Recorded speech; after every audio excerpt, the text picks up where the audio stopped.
Hello, ladies and gentlemen, and welcome to Heroes Lounge Finals Weekend, where over the next 2 days we are going to find out who will be entering the Heroes Lounge Hall of Fame, as 4 teams will be writing their names into Heroes Lounge history. My name is Noznari, and I will be here to host you throughout today's action. And joining me, we have 2 fantastic casters. It wouldn't be a Heroes Lounge Finals Weekend without a cast from our first caster here, Yosh. How are you doing, buddy? Hello, this time around, no boats could stop me, and I'm finally here, bringing to you this Division 1 final, which I know nothing about the players or the meta, so it will be very interesting. Very interesting indeed. And joining the experienced Yosh, we have our rookie caster of the season, Kestrel himself, coming in to join us. How are you doing today? I'm doing very well, thank you very much, Nos. And how are you doing today? I'm doing grand now. I may be a little bit hungover, but I mean, it's a Saturday and I'm Irish, so I'm Perfect. well used to it. But absolutely looking forward to some fantastic Heroes Lounge action. We do have 2 series today. Later on, we will have the Division 3 finals, but starting today off, we do have the Division 1 Grand Finals between Pack-a-Punch and 5 subs. So, do you guys have any insider information, perhaps, on what we might expect to see from these teams today? I did do some digging, a little bit of digging, not too much digging. It was a trowel more than a shovel, but I have a couple of stats if you're interested. I'm always interested in some I like stats. numbers. Hit me. So, in the regular season, we know that 5 subs won 8 out of their 10 games, and during that, actually, they did beat Pack-a-Punch 2-0 in the regular season. So this is more of a grudge match coming up here. But at the same time, Pack-a-Punch actually won 7 of their games, and although they did lose, they will look for some revenge. But both teams, they have some very high priority bans and picks. Obviously, Johanna's up there in terms of bans and picks, of course. But we also have some less high priority picks, but still very good. Did you know both teams have a high priority on one hero? They've played 8 times and won 8 times. For 5 subs, that's Mephisto. Ooh. And for for 5 subs actually, I think that is Sylvanas, and for Pack-a-Punch it's Mephisto. But still very interesting. I'm interested to see whether we'll see Mephisto and Sylvanas bans or meta pick bans. I'm really not sure. We'll have to find out. Yeah, Aviator is a little bit of a Sylv one trick, so I wouldn't be surprised to see that getting taken off the board by Pack-a-Punch today. But again, I think in these best of 5 series, a lot of the time what happens is that the meta of the series itself kind of develops over the course of the 5 games, assuming it does go to 5. But yeah, as you can see on the screen, there are a good few high priority picks for both sides. And again, map-wise, it's kind of standard stuff as well. Both teams really liking the Infernal Shrines. So, actually, guys, do you want to take us through the maps that we won't be seeing because the map bans have been done? Oh, yes, indeed. As a matter of fact, it's pretty funny that you mentioned both teams liking shrines, because it is our first ban. I will finally be able to watch a series and not fall asleep, as Infernal Shrines have been taken away, followed up by Doom of the Spider Queen, Towers of Doom, and Garden of Terror. A bit sad about the Towers ban. I know that games on Towers are always a banger, but we have started with a little bit of a high division special in Dragonshrine, not a map that's usually picked lower in the launch. Yeah, I do think it is. I think it's the most difficult map in terms of macro. It's just, it's so difficult to navigate it. You basically have to keep track of all 3 lanes and the kind of the state of the wave, the state of obviously the turn-in points for each objective. So many camps to contest. And yeah, it's very exciting to watch. Kestrel, any inside information on what we might see on this map in particular? Are there any kind of high priority solo laners instance for either team? I know for sure that we are going to see Yrel either pick or ban in the first phase, because Pack-a-Punch have a spectacular Yrel playout with a good win rate as well. So, and Yrel is incredibly good at holding that top lane. So I'm 100% sure we'll see Yrel at some point in this draft early on. Well, Speaking of getting into this draft is just about to begin into Dragonshire, so we will have to wait and see whether or not that Yrel does get picked up or banned. Obviously, a very, very powerful hero in the right situation. Generally speaking, a kind of more higher priority pick in high elo, but obviously this being Division 1, that does mean that it is very much on the table for these teams today. The heroes that I want to hedge my bets on getting in this draft is Blaze, actually. It is the most popular character picked by 5 subs at 12 picks this season, and has been banned 11 times against them, so quite a priority on this character, which can be played both as a main tank and as an offlaner, which can be pretty interesting to see if that is going to be one of the options. And indeed, it is actually going to be the first ban. Yeah, I do think Blaze, excuse me, I do think Blaze is probably the best solo laner in the game currently. Maybe not as high priority on Dragonshire, usually just because, again, a lot of his power comes from the fact that he can double soak and team fight very well. He's not the best laner, per se. And obviously, laning is quite important on Dragonshire. It's one of the few maps where solo lane dominance is actually very, very important. But it is going to be removed here by the side of Pack-a-Punch, and the Yrel ban is coming out as a response from 5 subs. Yeah, that's not too much of a surprise. I did mention it, but as you mentioned, Dragonshire is, along with Braxis, one of those maps where top lane is quite important. There are multiple ways of playing it, though, and I have seen some teams not prioritize holding top shrine in order to double soak, and Blaze is indeed very good at that. Especially once you get that collision course at level 13, it makes his team fight unbelievable. So Vanus, next one to be removed. So Aviator not getting his hands on the Banshee Queen on this instance. Obviously, again, just very strong pick. If you do get the Dragon Knight, her passive obviously enabling the push so well. So not being able to get picked up here. Obviously, she's very good at merking. Solid laner as well. She's pretty safe. You can kind of leave her in the bot lane. Kind of just catching waves for the most part. And obviously, any hero who has wave clear, always going to be very valuable on this map as well. Final ban coming out is going to be Hogger. So 3 very dominant solo laners removed from the draft in the first ban phase. What will the first pick be? Now, we were just about to find out, as it appears that Pack-a-Punch don't have something immediately planned and locked in place, but they are going to take up that Dehaka. So a very strong bot side. It's a very strong pick if you want to play for the bottom half of the map. And early games on Dragonshire are actually pretty explosive in my personal experience in higher divisions, where people just rotate everywhere, try to fight everywhere in the early stages of the game. Junkrat and Rhaegar being picked up a little bit more towards that big team fight, with Rhaegar being able to provide heals, potentially a Bloodlust angle even, while Junkrat is just so good at stopping those rotations.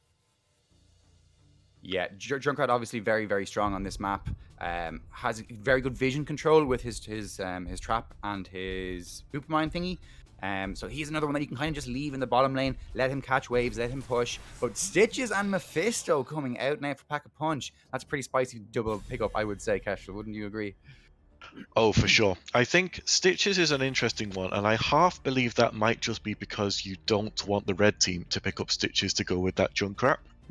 But also, remember I mentioned earlier that there was a Mephisto player with 8 wins out of 8 games? Well, there it is, and we're going to see how explosive that turns out to be. Yeah, I do think this is one of Stitch's best maps. Obviously, there's so much of kind of between the two bottom lanes. There's just so much pockets of like no vision where Stitches can throw these hooks from the fog of war. And if he catches this Junkrat, if he catches this Rhaegar, they already have decent follow-up potential. If Mephisto goes for the Endurance of Hatred, that can be a fantastic lockdown tool. I would like to see them picking up a stun support, so I'm actually a little bit surprised to see this Lucio ban coming out. Yeah, it doesn't seem to provide much stun lock into the composition, which I would expect with Stitches picked. However, I want to point out that Johanna hasn't been picked or banned this draft so far, and I don't think it will actually... I think it will actually just fall through those drafts quite a while in this particular matchup, which is quite interesting. However, we do have a Merdin, we do have a Leoric. That can be very interesting and very explosive in the later stages of the game with the bird alive. Absolutely. Yeah, obviously Johanna did get nerfed on this patch and she has fallen off a little bit in priority. I think she's still a very, very solid tank, but she's not the completely OP broken warrior that she had been for most of this season. But Zeratul and Alexstrasza coming in to round out this draft. So they don't have the best Stitches hook follow-up. Again, they do have the Durance of Hatred. Potentially, they do have Zeratul kind of going to the rest of the enemy team and dropping a Void Prison as a sort of isolation tool. And they can obviously go for the Gorge as well. I do think Gorge is kind of a necessity if you don't have any CC follow-up. But yeah, pretty spicy coming out with the Zeratul and Alexstrasza, wouldn't you agree, Kestrel? Yeah, for sure. I was also surprised that there was no explicit hook follow-up there, apart from perhaps a drag from Darker, or indeed that Durance of Hate. Could you imagine how sick it's going to be if you get that hook Durance of Hate combo off with a Void Prison in the back to stop anyone following up? Yeah. Oh, it could be spicy. It is a pretty big commitment, though, potentially, as we do also see Aviator getting his hands on this Tychus as the last pick, as a option to kind of shred this Stitches. So, with both teams having their drafts locked in, I can tell you, folks, that the channel point predictions are live. So, if you want to get your Gamba going, make sure to get your predictions in, as I'm going to hand it over to the two boys, Kestrel and Yosh, who are going to bring you Game 1 on Dragonshire of the Division 1 Grand Finals. And indeed, we are just gonna take a little bit of time to load into the game. Which composition out of the two do you prefer? For me, I'm gonna have to go, I think, with 5 subs. It's tried and true, it's sustainable, and I think Pack-a-Punches is good, but it might just be a bit of a gimmick. We'll have to find out, though. Either way, on the left, playing for Pack-a-Punch, we have Link playing Alexstrasza, Rubrom on Zeratul, Heimdall picking up the Stitches, Unbanned Bakka on Mephisto, and White Noise playing as the Dihaka. Indeed, and on the right side, in the red corner, we have 5 subs with Junkrat being played by Mr. Taiko, Rhaegar being played by Hanzuka, Leoric is being played by Darhanis, Aviator is playing Tychus, and Mustard is tanking with the efflorescent Muradin. Actually, I don't know, I keep looking at that left composition and it just strikes me as some definite high division type of thing. Because I just don't understand what's happening, I don't understand what's the hook follow-up supposed to be, I don't understand where the damage might be coming from, but that's just because I don't quite understand the game as much, and we have our early engagements already. A lot of damage done to the Stitches that Tychus doing quite a number there. Yeah, Tychus just popping the D and Stitches is already incredibly low. But what I liked about that is when Alexstrasza puts the W on the floor, Junkrat is there immediately with the mine to boot people out of it if necessary. So the reaction times from Mr. Taiko are incredibly quick by the look of it. So I'm already looking forward to see what Junkrat is going to pull out in this game.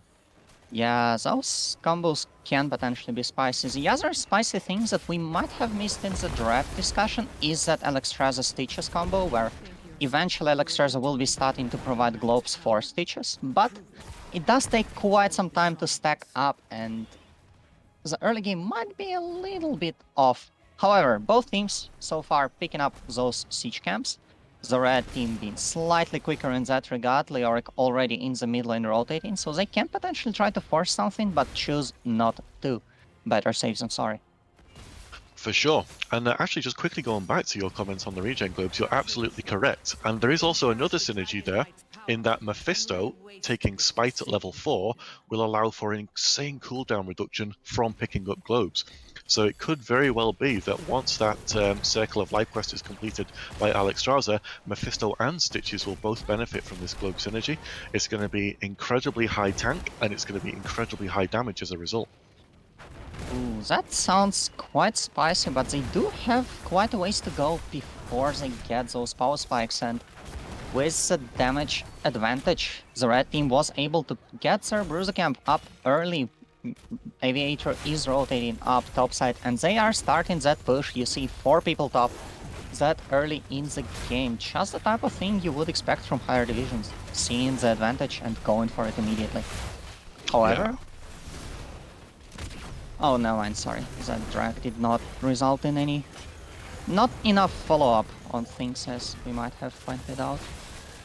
It was hard on White Noise there. I think there was so much pressure coming on, and they had to pop the essence to make sure that they were still healthy for the rest of the Bruiser camp clear up. Eventually, the team did rotate up. It's a nice drag, but Tyker's grenade, of course, does interrupt that. So the fact that there's so much pressure on the top lane from 5 subs is already telling of how they plan to play this, as Leoric is actually the one getting ganked a little bit now, but he's Leoric, he's going to be fine. And there's also Rhaegar, and there's also Tychus nearby who's gonna dash in, use his trait, and pick up a very quick first blood. However, Zeratul dashes back in, kills the Tychus in response. As both altars are controlled by 5 subs, but no one is there in the mid lane to capture the Dragon Knight. So we are gonna be team fighting for quite a bit longer. Mustard in the bottom, falling quite low in the threat of the Mephisto, but That's Muradin though, so he's gonna be able to get his health back, but it's now Junkrat who's taken the brunt force of the damage, and just like that, it's now Pack-a-Punch who control the shrine. So I wouldn't expect anyone to take the Dragon Knight early game. I think it'll be a bit difficult to get, but oh, that's a nice drag onto Rhaegar there. Actually, Hanzuka's in a bit of trouble as Zeratul comes in. Can there be one more follow-up damage there? No, 90 HP. Oh, the Dragon Knight is picked up. Pack-a-Punch getting the 3.5-minute Dragon Knight. It's not going to be great, but the idea is to deny it to your enemy, and they've done that just great. And I love the play by the Dehaka there, knowing that Hanzuka will need to go in to interrupt this Dragon Knight attempt, just starting to channel, getting a drag off, and starting a fight where 5 subs are just forced to retreat, which is the point where the support player, who is usually staying in the back, is able to just get the channel off and get that damage done. The wall in the mid lane goes up in flames, but it's not really too much, as you can't really expect too much damage from an objective that early into the game. However, the pressure is there. Indeed, and especially not versus a Tychus as well, who just pops the minigun, and the Dragon Knight is susceptible to that. Obviously, on the other side, we also have Leoric as well, who can just drain it. So a Dragon Knight for Pack-a-Punch doesn't do too much. However, it is just denying it to the enemy, and it gives them an ever so slight XP lead thanks to those 2 towers. Indeed. Both siege camps are picked up. You will see those camps being picked up early, being picked up often in the high divisions. That's just a matter of life. Rubron losing a lot of HP there, but Meridian's hammer just misses the target there. Baka tries to dash in to dodge some abilities, but only finds death instead. The cleanse on the Meridian will mean that he will get to survive for now, and Dehaka actually rooted in a very bad spot. Forced to burrow. Will it be enough? No, it will not. Dehaka falls down. 3-1 in favor of 5 subs there as they pick up the rules. Yeah, I like what Dehaka tried to do there. You could see that the kill on Muradin was possible, but a very good cleanse stops it from happening. And at that point, Dehaka is just a bit too deep. Great Junkrat mine from Mr. Tycho as expected. And the heroics that we see are, well, basically all 5 of them completely standard. Indeed. Actually, like Ancestral Healings are quite a bit. There is some potential for Bloodlust. There is always some potential for Bloodlust, but in this particular case where the enemy team struggles with getting that little bit of extra damage to finish, and never mind, hate it. Durance is there, but Mr. Tycho is gonna get Ancestral healed and saved. Very nice use of the ulti. Yeah, it was a good Ancestral actually. There's some real... This is what you expect from high-level play. Like, if this was like a Division 4 match or something, you would expect someone to die there. But high-level players just have this way of managing to keep the team alive during engages like that, and it's really impressive to see the level that these players are playing at, to be honest. Yeah, and the best teamfight in this case becomes the one where you survive on 20 HP, because that's the point where your opponents have used most of their resources without you dying. Which is a very interesting way to consider those teamfights. White is doing quite a lot of damage to their Hannes in the top lane, while the rest of the team, Pack-a-Punch, are trying to move forward as 5 subs are trying to take their Bruiser camp. This minion gonna get hooked over, which means that the camp will not get finished just yet. Aviator will need to take some extra time, which allows Pack-a-Punch to pick up the second dragon of the game. Mustard having to pop the Avatar there. I think the Singularity Spike from Rubron missed. If that had hit and that Avatar wasn't popped, I think Muradin was dead. So 2 important abilities there that getting popped to make sure that Muradin's alive. What I'm interested in here though is I saw a Junkrat mine on the Dragon Knight that wasn't popped. So Mr. Tycho allowed Alexstrasza to pick that Dragon Knight up, and I wonder, was that intentional because of the damage that they have against the DK, or was it just Junkrat sleeping? I think the sheer amount of commotion is not to be undervalued there, where Pack-a-Punch are going full in on that Bruiser Camp, trying to get a kill on that Meridian. You're probably gonna be looking on the people engaging and not on the Alexstrasza trying to channel in the back. Dragon Knight not doing damage, not doing a lot of damage that is, but you see those structures are slowly starting to fall down. The middle fort is not really feeling too healthy at the moment. No, indeed, that will be picked up in no time at all. I think once you see a commitment from 5 subs going top, which they likely will with the next Bruiser camp, I imagine, then that's a window where you can go and take it. They are going for a teamfight there. The Durance will connect on Aviator. Instant cleanse from Mr. Tycho, and the Ancestral Heal saving Aviator just a sliver of HP. Very nice in Doom on Heimdall and White Noise. Unbanned Becca tries to dash in, but only finds death. So Alexstrasza W will provide some amount of heal, but will it be enough, as Pack-a-Punch are just trying to run away and the frontline would probably die. Yes, indeed, both of them hit the floor. 5 subs, asserting dominance. It was so. I don't know whether it was lucky or unlucky or just amazing play, but the Ancestral came out when he was on 32 HP. Ooh. Oh, Alexstrasza is getting caught there, and I think that is the 4th kill of that engage, maybe? Yes, there it is. So 5 subs really showing some dominance now, 7 kills to 1, and I've noticed frequently that they are low on HP but surviving, and that's the sign of a great team, and especially a great healer as well. Hanzuka doing a fantastic job. Nice hook onto Aviator, but has the Putrid Bile, which is on cooldown, so no Gorge, no kill available there. Camp getting stolen, no. And not that there was any damage follow-up. I feel like Durance is just used to do some damage, to do some cheap damage, not really to try and force a fight there. And it's actually interesting, this big team fight was actually started by Pack-a-Punch. We did see a hook attempt, we did see Zertul trying to go in, and the Durance of Hate did actually connect on Aviator. However, with all of the resources not even managing to kill the Tychus, 5 subs get the save on their backline carry and are able to just overwhelm their opponents afterwards. Very nice, just perseverance, trying to stay alive in the face of the initial burst. And I don't think that Pack-a-Punch can really provide anything except for that initial punch, so that might be a little bit of an issue in those drawn-on teamfights.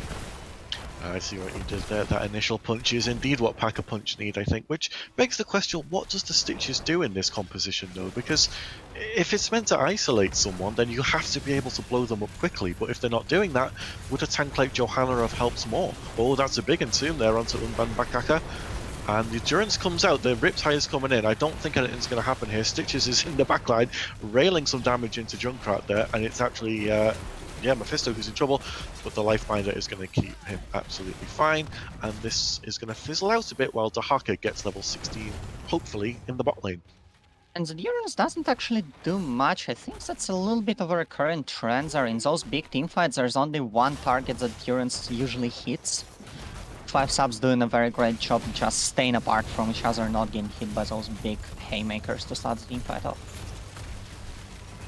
Muradin is going in. The Stormbot onto Rubrom, it misses, but Rubrom is going to be okay. The fort is nice and healthy. Good attempt, but nothing comes of it. And we do see action moving way in the direction of 5 subs as they find a kill on Link. Without Alexstrasza's heals, I think Heimdall can't keep standing in those aggressive positions, threatening hooks on anyone who tries to channel the Dragon Knight. So I think the third one might be decided in favor of the red team.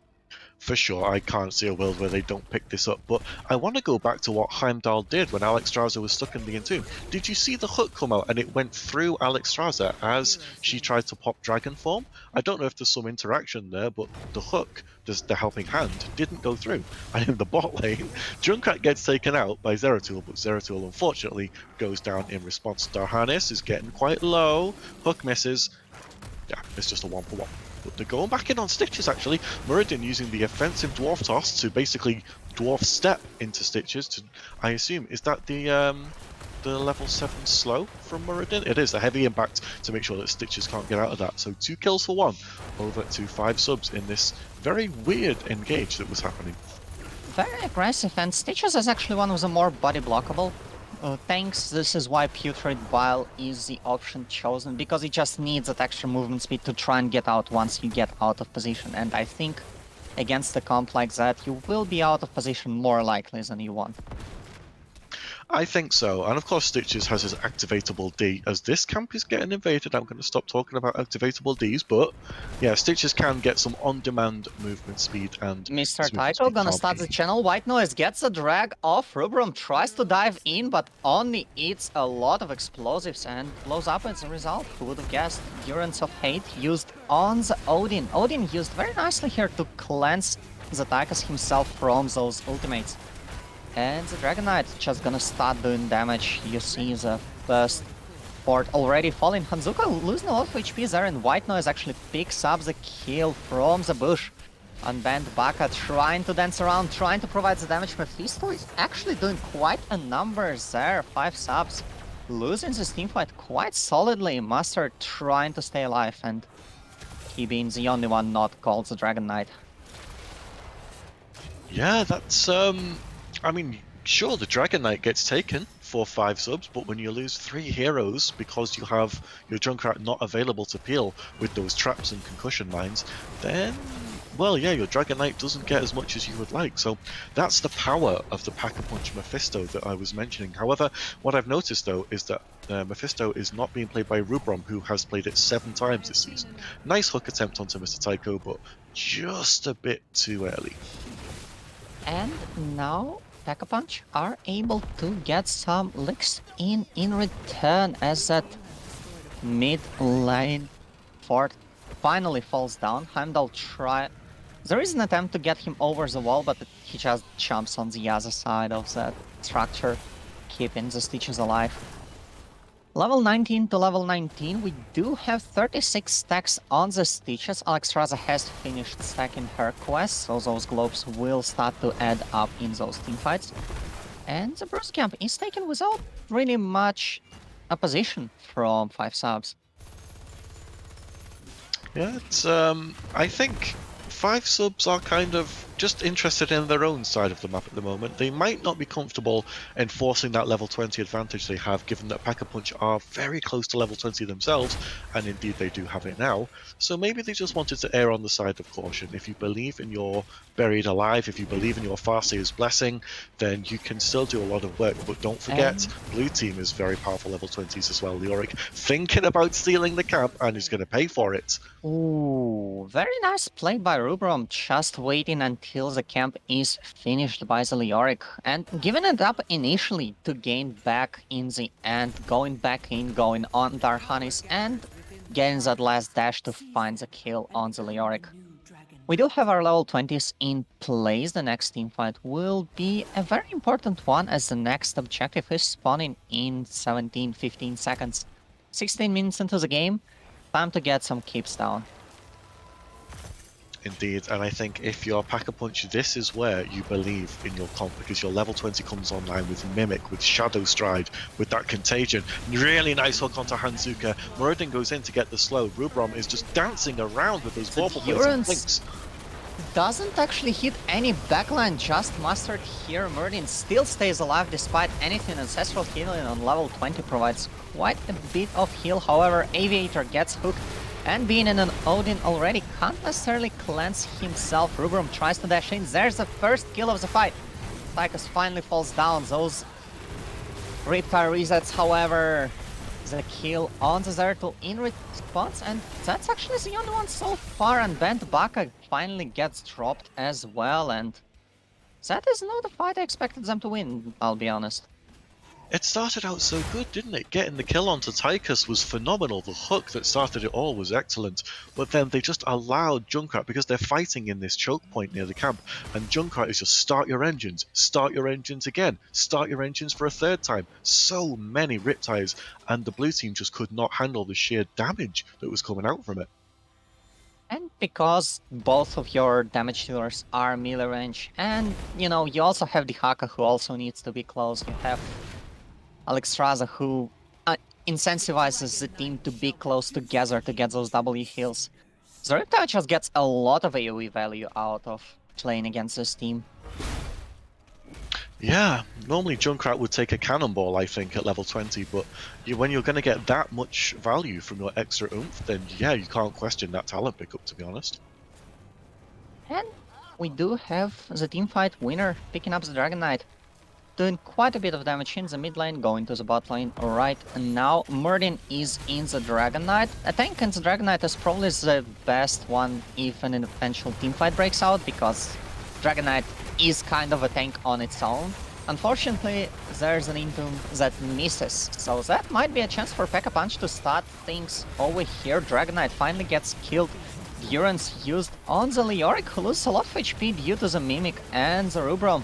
Leoric actually dead already. Mustard gets healed. Rubrum dashes out of surely death itself. Mustard finally falls down, and there's a lot of damage happening in the backline on everyone. Dihaka gets killed, but gets that final silence on the entirety of the backline of 5 subs, as Pack-a-Punch just keep on going down that lane, picking up kills. They have 3 already, and I think this might actually be the stop of the fight. It's actually insane how much value Mimic is getting. I looked at Mephisto's damage before 5 subs got the Dragon Knight. I think it was at like 60 odd 70k damage, and Mephisto's now sitting at 104k damage. That Mimic pickup is doing unbelievable amounts of work. Wow. Yes, you lose to Haka for it, but I think you take 3 kills for 1 if you're Pack-a-Punch at this point in the game. And it's not like the Haka isn't doing work. As we saw here, the teamfight was incredibly drawn out. The backline of 5 subs wasn't necessarily able to help their frontliners who got stuck in the damage, because they were busy. They had the Haka on their hands, trying to be annoying, licking people, silencing people around. And in the end, that was a big difference that allowed Pack-a-Punch to just power through. They got through the enemy tanks quicker, they got through both of the tanks' health bars, compared to 5 subs who didn't really get through Heimdall, I believe, and just kept on going on. Yeah, indeed, and because of all of that, first keep of the game goes over to Pack-a-Punch. With another fight coming in now, there's the look at the damage that the Mimic is doing to the Silence Muradin thanks to the Contagion, who's so far out, cannot Dwarf Toss away from that. Stitches gets booped in, but that's where Stitches wants to be. Aviator's getting wrecked. Mr. Tycho gets a clutch Ancestral Heal. The second one comes out, and now Zeratul goes down under the core. The hook comes out to Darhanis, but it is not there. Pack-a-Punch still going in for this, getting stunned by the core. Mr. Tycho on 200 HP, but I think that signals the end of that engagement for Pack-a-Punch. 1 for 1 in the end under the red team's core. Dragonshy has actually one of the more potent abilities as far as those teamfights go. A 3-second stun on a core hit is pretty insane. We did just see Zeratul die to basically that ability. And you don't even expect it to come out, because it's a core, it doesn't really do damage, it doesn't really do things. The enemy team does things. However, in this particular case, a 3-second stun is nothing to not be scared of.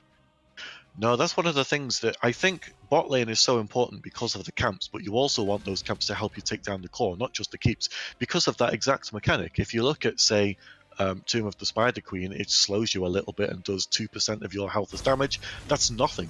Dragonshire's core mechanic is dirty, and you have to respect it, otherwise, as Zeratul found out, you die.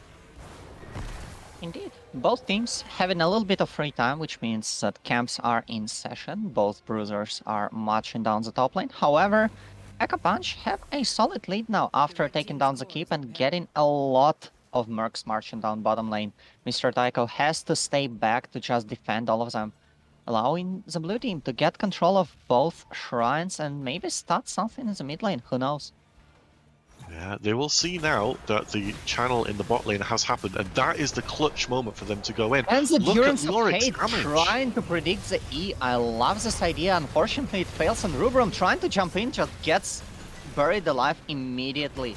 That's a very nice response by 5 subs, recognizing when people have overstepped way too far and punishing them for it.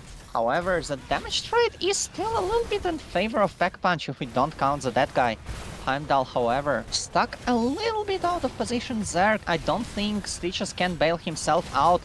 but there's a heal from Alexstrasza. Back to full he goes, and I don't think 5 subs have the desire or the damage to get through the Stitches once again. No, indeed they don't, and indeed they shouldn't, because look at top lane, it's getting railed in. The core is taking damage from bot lane. You have to go back and defend your structures. Heimdall is just stopping them from doing that. It's only Junkrat there to defend, but this time might have bitten off a bit more than he could chew, but the dragon comes out from Alexstrasza. Ooh, the bird Vader alive. Glaive is there, the helping hand comes out, Stitches is... And the Durance on hate right on the backlines. That might just be the kill there. Aviator losing a lot of HP, but Alexstrasza is the one who drops first. Tycho's just been the trade. And the base has been defended by Mr. Tycho this entire time. 5 subs aren't playing with the numbers advantage as you might have expected after that early pick, because Junkrat was forced to be back. And he didn't even do that much in terms of defense. He stopped the game from ending, sure, but the core is on 2/3 of its HP. The keep in the top lane is dead. So that's quite a bit of pressure either way, regardless of how the teamfight went. It's a huge amount of pressure. I think he's taken Alexstrasza to kill for that. Mustard does not have the mana to dwarf toss away, but the Ancestral is there. 2 Ancestrals, but Dohanis gets a drag onto him, and Dohanis goes down. It is Leoric, it's the best one to die if you're going to have someone die, but it's not good because now you're 4 versus 3, and it looks like this camp is going to get stolen. I don't think you want to end with this. Nice look onto Mustard, it's not going to do much though. The Dragon Knight though, I didn't see that. Dehaka picks it up. Dehaka is absolutely going to march through bot lane. If you get this kill onto Mustard right now, that is game. They opt not to do it. I still think this could be game though. You have a minute and a half on that Dragon Knight. You don't need to rush it. Leoric will be back for this. This could be the end of the game though. The funniest part is Pack-a-Punch can still really try to force fight in the middle, try to threaten the keep while Dehaka is doing the dark deeds. We do have Rhaegar being booped back by the Dragon Knight. Darhan is taking a lot of damage yet again, and Buck is just melting through people. Leoric is dead, and that is a very good start, but Durance misses from the Mephisto. Mustard halved again, and that's Murdin. That's supposed to be your tank. Murdin is dead, and the core surely is going down in this game number 1 on Dragonshire. Yeah, GG's, well played Pack-a-Punch. As we expected, early rough game, I think they were like 7 kills to 1 down at some point, but their late game with the Mimic, the lightning reaction from Mephisto, the Zeratul just being Zeratul, it was on fire. The Contagion, even the Lifebinder got work with level 20. Huge level 20s there from Pack-a-Punch, really fun game. Hi Noz, haven't seen you there. What do you have to say about it? Well, first blood in this series going to Pack-a-Punch. As you guys mentioned, pretty, I think the early game was pretty stable. It was kind of, both teams kind of just feeling their way into the game. Then we had this big big team fight over the bot lane bruiser camp, where it really looked like 5 subs had kind of just exploded into life. I think they got a 4-0. They took the bot forward. Really looked like they were going to be able to snowball this lead, but my god, the scaling coming out from Pack-a-Punch with this Mephisto, with this... I mean, we questioned the Stitches pick, but towards the end, he was just so unkillable. Just running around with the bile, making himself a complete nuisance, and helping Pack-a-Punch take a 1-0 lead in this Grand Finals. Indeed. And you never really expected Pack-a-Punch to be the menace that they ended up being. They have lost 2-0 in a head-to-head in the regular season, and they weren't even the number 2 team in the division. They were number 3, but they did manage to get through the number 2 team in the semifinals 3-1, and they are starting the series off with a win. Pretty good position to be seen on right about now. Yeah, not too shabby whatsoever. Kestrel, who would be your MVP coming out from game number 1? Oh, without a doubt, it's Unban Baka, that Mephisto. To be honest, I expected Rubrom to be playing the Mephisto, but Unban Baka did an unbelievable amount of work. Yeah. More than double anyone else's damage on that team, and 45k more damage than Tychus on the red team. Shocking numbers. Yeah, I mean, you called it out that at the level, as he ticked over to level 20, he was on like what 60,000-70,000 damage or something like that. Ended up the game with 160k. So, yeah, that Mimic value doing it's quite a lot of work, I think it's fair to say, in game number 1. And yeah, I honestly wouldn't be surprised to see a Mephisto respect ban coming out at some stage in this series if it's a good map for him in particular. And then I don't think Baka will be getting his hands on what's he You've the Lord tried. of again? Yeah, I tried, but I don't know. I'm not with it enough, and I didn't play enough Diablo to know what he. The Lord of Hatred. That's the one. Thank you, Jesus, whispering in my ear. And it's not just Mimic. We have mentioned it at the early game, but we kind of stopped bringing it about. But the little region globe strategies that Pack-a-Punch were pulling in this game with Alex Straza with the Yep. Stitches has actually worked out for them pretty well.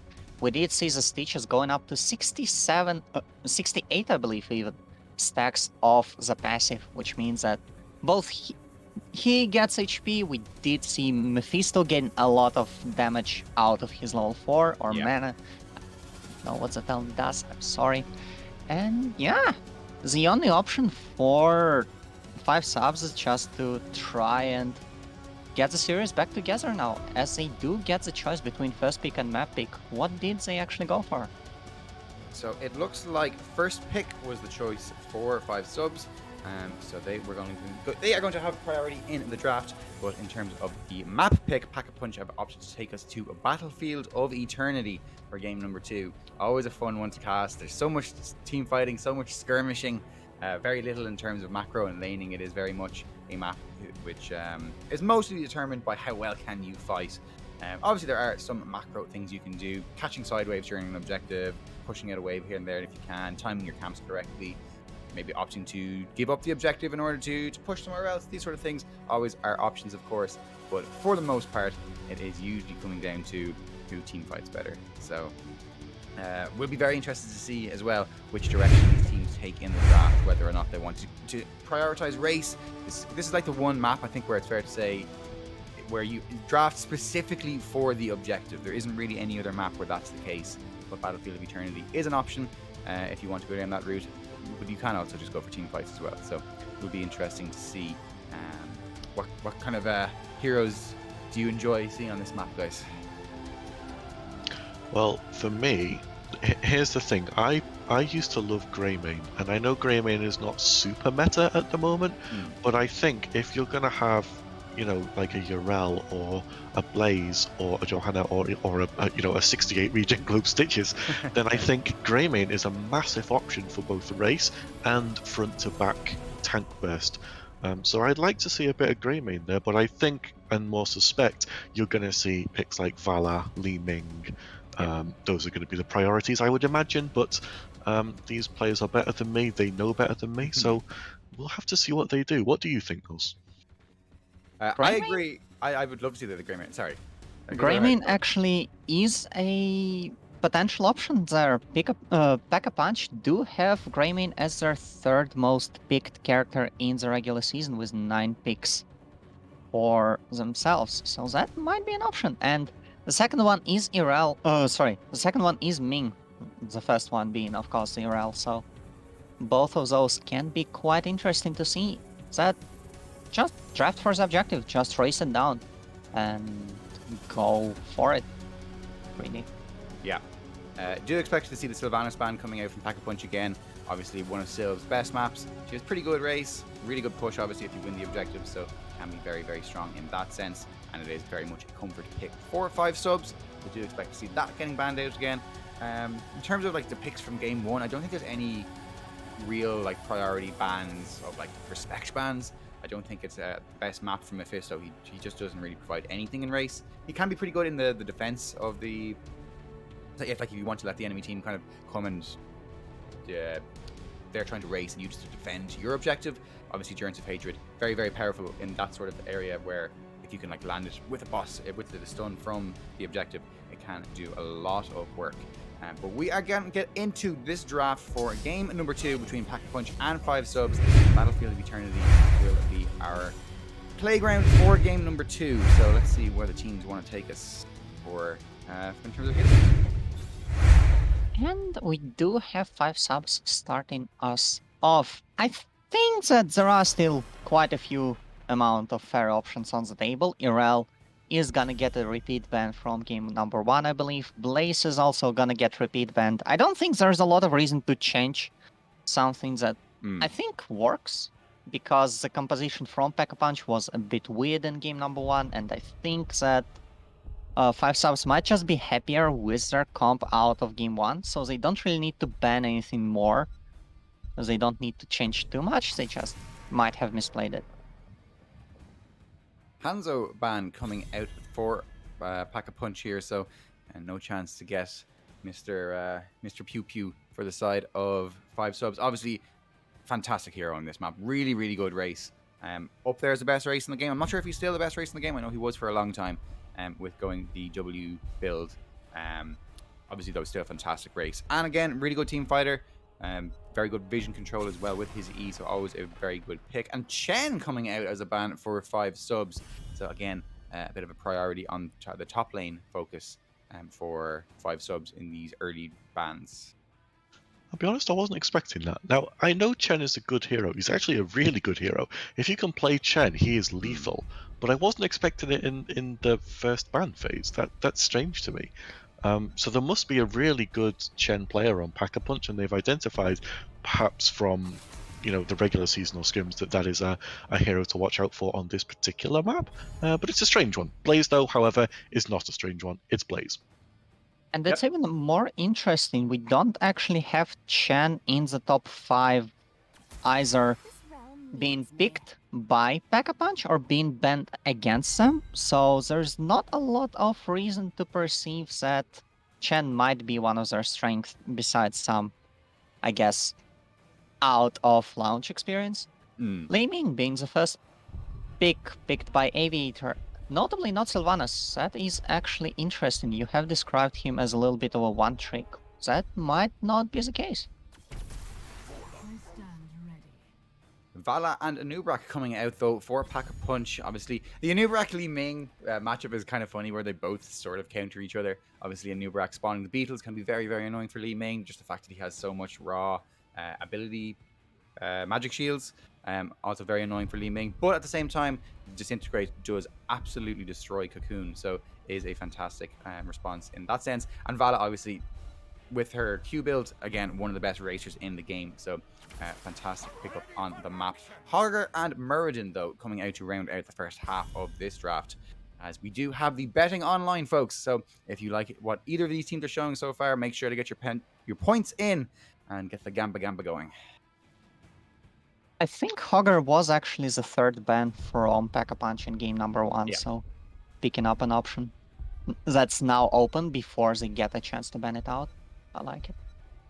I'm really interested in this priority that Mustard has on the Muradin, because there's still, like Johanna available or Garrosh or something like that. And Mustard, again, going for the stable, sturdy Muradin. Now, Mustard did a great job on Muradin last game, don't get me wrong, but do you think Muradin is still a better choice than Johanna on this map for the blinds against Vala? I do like the Muradin against the Vala, to be honest. I think on this map, Vala is likely to go for Q build rather than going for the AA build, where obviously Johanna would get a lot of value against an AA Vala. I think Muradin just being able to jump on her and pressure her a little bit more, especially when you have a Hogger to jump in with you. Li Ming also pretty good in a dive composition.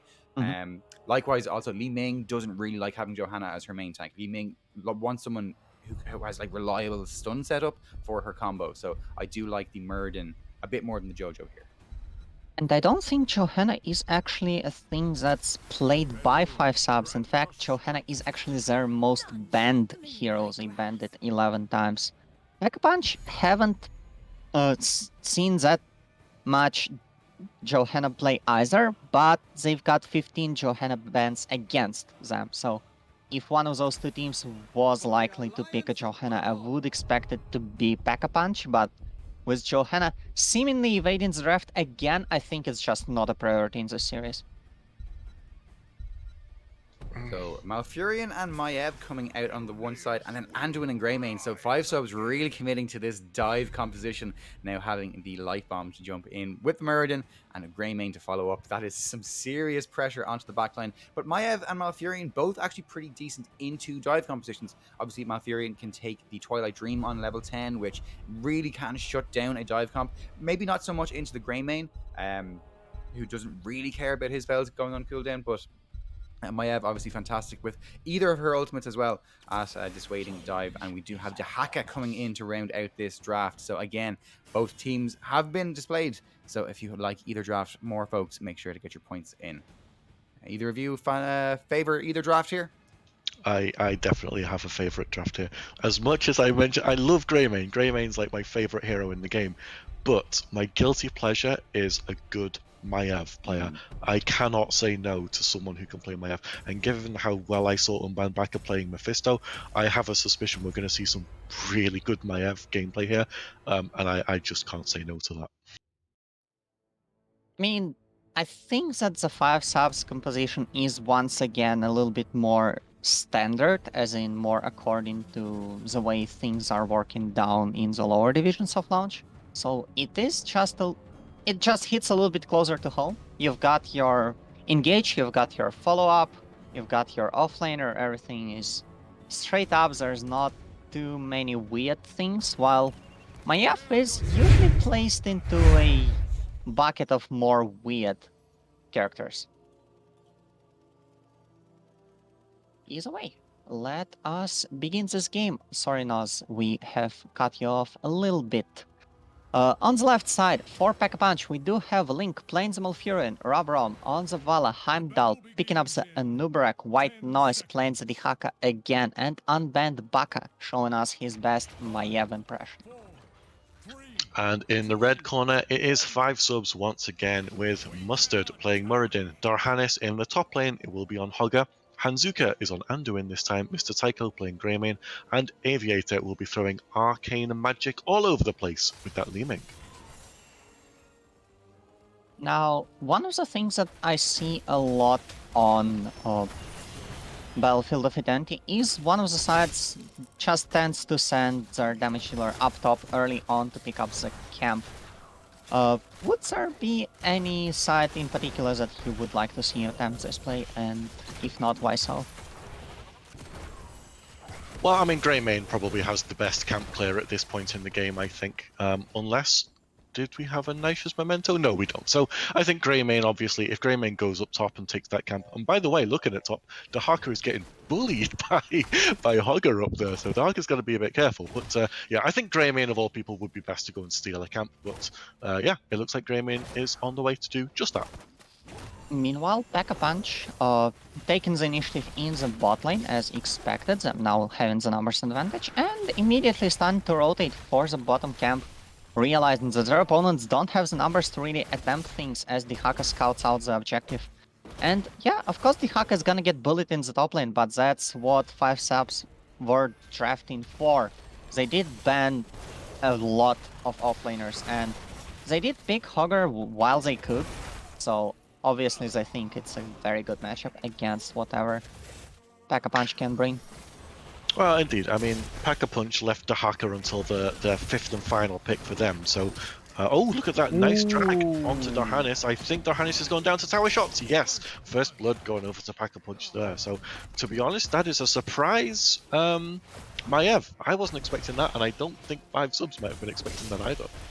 Yeah, that was a nice little Maiev drag into a Dehaka drag, which is a thing that catches you out and you just don't understand what happened. You were in the middle of the lane and immediately afterwards you're in the towers taking full damage. Unfortunately, by that point, I believe Hogger did not have the magic escape button, so... No, indeed. I think the E might have been on cooldown and it wasn't available. But in terms of Dehaka's drag, I believe it's 1.75 seconds and it can be extended to 2.25 seconds at level 7. That is an unprecedented amount of drag time. And I think oftentimes people think, oh, Feeding Frenzy, it's going to reduce the cooldown. But you can't disrespect the length of Dehaka's drag in these games. Yeah, that would just kill people if caught in the towers. And, well, that is exactly what happened. Both sides picking up their Bruiser camp, as is tradition. We did see 5 subs delaying theirs slightly later, which potentially allows them to do some more things in the objective, but it is all weird and fickle. Meanwhile, both the Angel and the Demon spawn on the map and start their eternal battle. Unbanned Baka trying to disrupt the backline while Pack-a-Punch are just time the race off. Mustard losing a lot of HP here, but I don't think Maiev will take that shadow in the direction of the enemy's backline. Yeah, it's nice zoning there from both Unbound Becca and Heimdall to allow Vala to just sit on the Immortal and literally get it to the half-time show already. Although Vala is now getting engaged upon, I think there's a really good route there from Fury, but Li Ming is the one who goes down in the back. Mr. Taiko wants Anubarak, but has bit off more than he can chew. And that's 2 down. That's 3 kills now over to the side of Pack-a-Punch. And you were saying about a good Maiev play, and while Rubrom is just going to town on that Immortal, look at how quickly those health bars are melting. That's 4 kills to 0 in this teamfight alone, and coupled with that kill in the solo lane earlier. Pack-a-Punch are firmly in the lead, almost taking a damageless Immortal down to the top lane. I mean, that's illegal. You shouldn't be allowed to do that. The Maiev pull into the Malfurion route, into the Immortal stun, you shouldn't be allowed to do that. That CC is not legal. And that looks exactly like a planned strategy. You're defending your own Immortal, or attacking, I should say. You shouldn't be allowed to get caught by that. But Maiev and Malfurion making it work. Well, if anything, it appears that it has not been banned in France so far. I believe Pack-a-Punch are a French team in this particular conversation.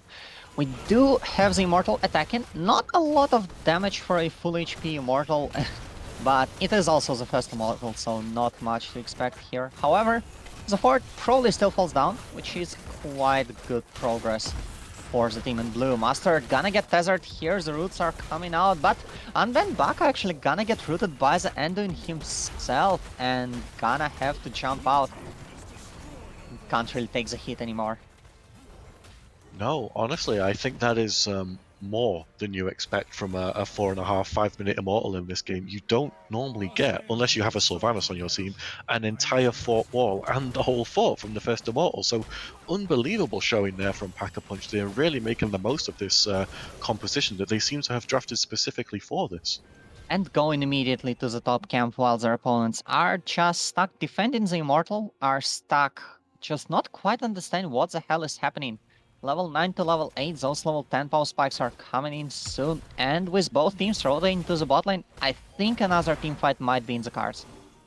It's going to be clutch. I think the red team are going to get out of there, but it's good that they managed to get the camp claw back just a tiny bit of XP because they're 1 full level down. The Immortal will spawn, I think, before they get level 10, so half-time might have to go over to Pack-a-Punch, but after that, it's anyone's game. And the Hawk is just rotating between those lanes so much quicker than the Hoggers. That level 1 talent with the movement speed out of the bushes is working quite a number on this very, very big map with a very huge distance between lanes. However, a lot of people rotating up top trying to get White Noise, but that very nice fancy feet moment saves the Dihaka from any potential further damage. While his team, again, someone makes a show, the rest of the team go and do stuff somewhere else. Go and do actual damage. Sad Fort lost almost half of its HP already. And the second Immortals haven't even spawned yet. Yeah, that's just good communication, because White Noise clearly says, I've got minimum 2 people on me, possibly 3, go and take bot fort. And they, as you said, they got half that fort's damage on there, and it's incredible. Nice sidestep from the Stormbolt. Lurkerstrain getting good value as well. Dahaka played that incredibly well. And look at the Immortal, is just melting. They have just taken the hard count, and it's already a halftime show. This is actually insane. I think this is a bit rough for 5 subs, but look at that damage onto Unbound Baka, who's just managing to get out there. Really nice Rain of Vengeance to make sure that no follow-up happened. And in the top lane, by the way, Darhanis goes down on Hogger because, again, there was communication. We're occupying them in the bot lane, do something top, and they did. That was a drag into a full Anubarak engage, into the root, into the sleep. All of the damage came in there, and all of the stun lock actually, not allowing Hogger to just whirlwind away out of danger. And meanwhile, in bot lane, Maiev is just taking the fort. Mr. Taiko gets caught in the roots, not quite on point. The crumbled ruins of the fort stop him from dying. There's the Twilight Dream. Maiev puts the Warden's Cage down, but it's Anubarak who goes down in the top line. Muster getting another one of those heavy impacts onto Unbound Backer, who takes a lot of damage from Aviator's Beam, but that is the only kill there. So unlucky Anubarak Cocoon, not even used to save oneself there, but the Immortal still is going to get minimum this keep wall, even without Anubarak. 5 subs actually starting to do quite an amount of things. There's the engage, there's the dashes in, Link will fall down, but Mr. Taiko is going to be the trade. 1-for-1 so far, and that was a lot of resources blown by the team in red. And even though they are trying really good and those engages have been decent, getting them 2 kills in the span of the last minute, more than they have gotten in the entire rest of the game. Pack-a-Punch just so good with splitting attention of the enemy team and playing around that attention. It gets them so far forward so far. Oh, they've shown this minimum 3 or 4 times in this game that they've done exactly what you say, Yosh. And I think here, if you are 5 subs, you're happy that you get that kill, but you can't let Pack-a-Punch get that counter kill. Because yes, you're behind on level, so you get a little bit more XP for it. But as you can see, the Immortal took 33% of that keep down. If you go in for that kill, you have to get it without a loss of your own. Otherwise, you're going to still slowly lose ground because of catapult pressure eventually. Now, let's repeat the exercise. We do have both waves pushing in with the easy camp. So, what will Pack-a-Punch do? Make a big push in one of the lanes, make a big commotion, force the opponent's side to react, force that camp to be unattended as it just gets down the lane and starts working on things. And look at it, they aren't even pushing the lanes, they aren't even doing anything, they're just sitting in the middle there and not allowing the enemy team to move out of the base. It's clever play, really, because the XP is on this side of the map. So by just hanging around there, you're still getting your own XP without just handing 5 subs their XP and losing your own. So what they're doing, even though they're not taking a fight, it's still very clever, and that is the definition of good macro play on Battlefield of Eternity. And it honestly looks incredibly suffocating to play against. Of course, I can't speak for the players of 5 subs who are now moving out in an attempt to make a play, in an attempt to find something to maybe turn their fortunes around, as another bunch of Immortals is going to spawn in just a few seconds, in fact right about now. However, the position is far from friendly for 5 subs. They really need to win this fight, they really need to find some kills, otherwise Rubrum will just keep on melting through things. And Pack-a-Punch don't even need to take a fight, they just win those races, so they don't need to force. They don't need to commit, they can just stand around and watch Zavala get that health bar way low. Ooh, that's a nice dwarf toss in there with the light bomb. The Warden's Cage has to come out, and I think Mr. Cycle might be going down there. Unfortunately, he does.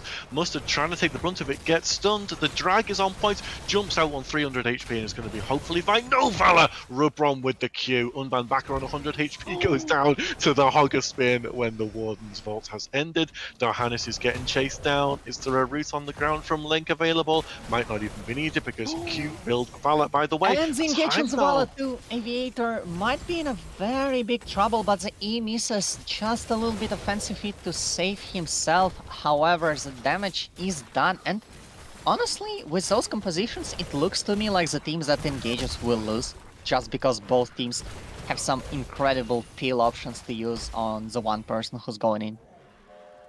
Yeah, there's so much, isn't there? When you look at the red team, they have Anduin's route in place, they have Hogger who can knock people away, and they have the light bomb as well. And if you look at the blue team, there's the roots on the ground, the Warden's Cage, the Rain of Vengeance. There's so much counter engage here that I think you might be right. So it's interesting to see how the fights have sort of enveloped the teams here. But with that level 16 advantage, I think the Hawker's going to get bot keep, top keep.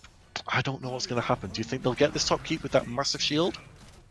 They definitely can, but it's not really the goal here. I think the goal here is honestly just to secure the bottom keep and maybe even try to force some damage on the core cheekily while 5 subs aren't looking. And with those drafts, the team that's engaging is getting punished for engaging, so you really want to be in a position that forces your enemies to do things, and right now Pack-a-Punch are in exactly the type of position.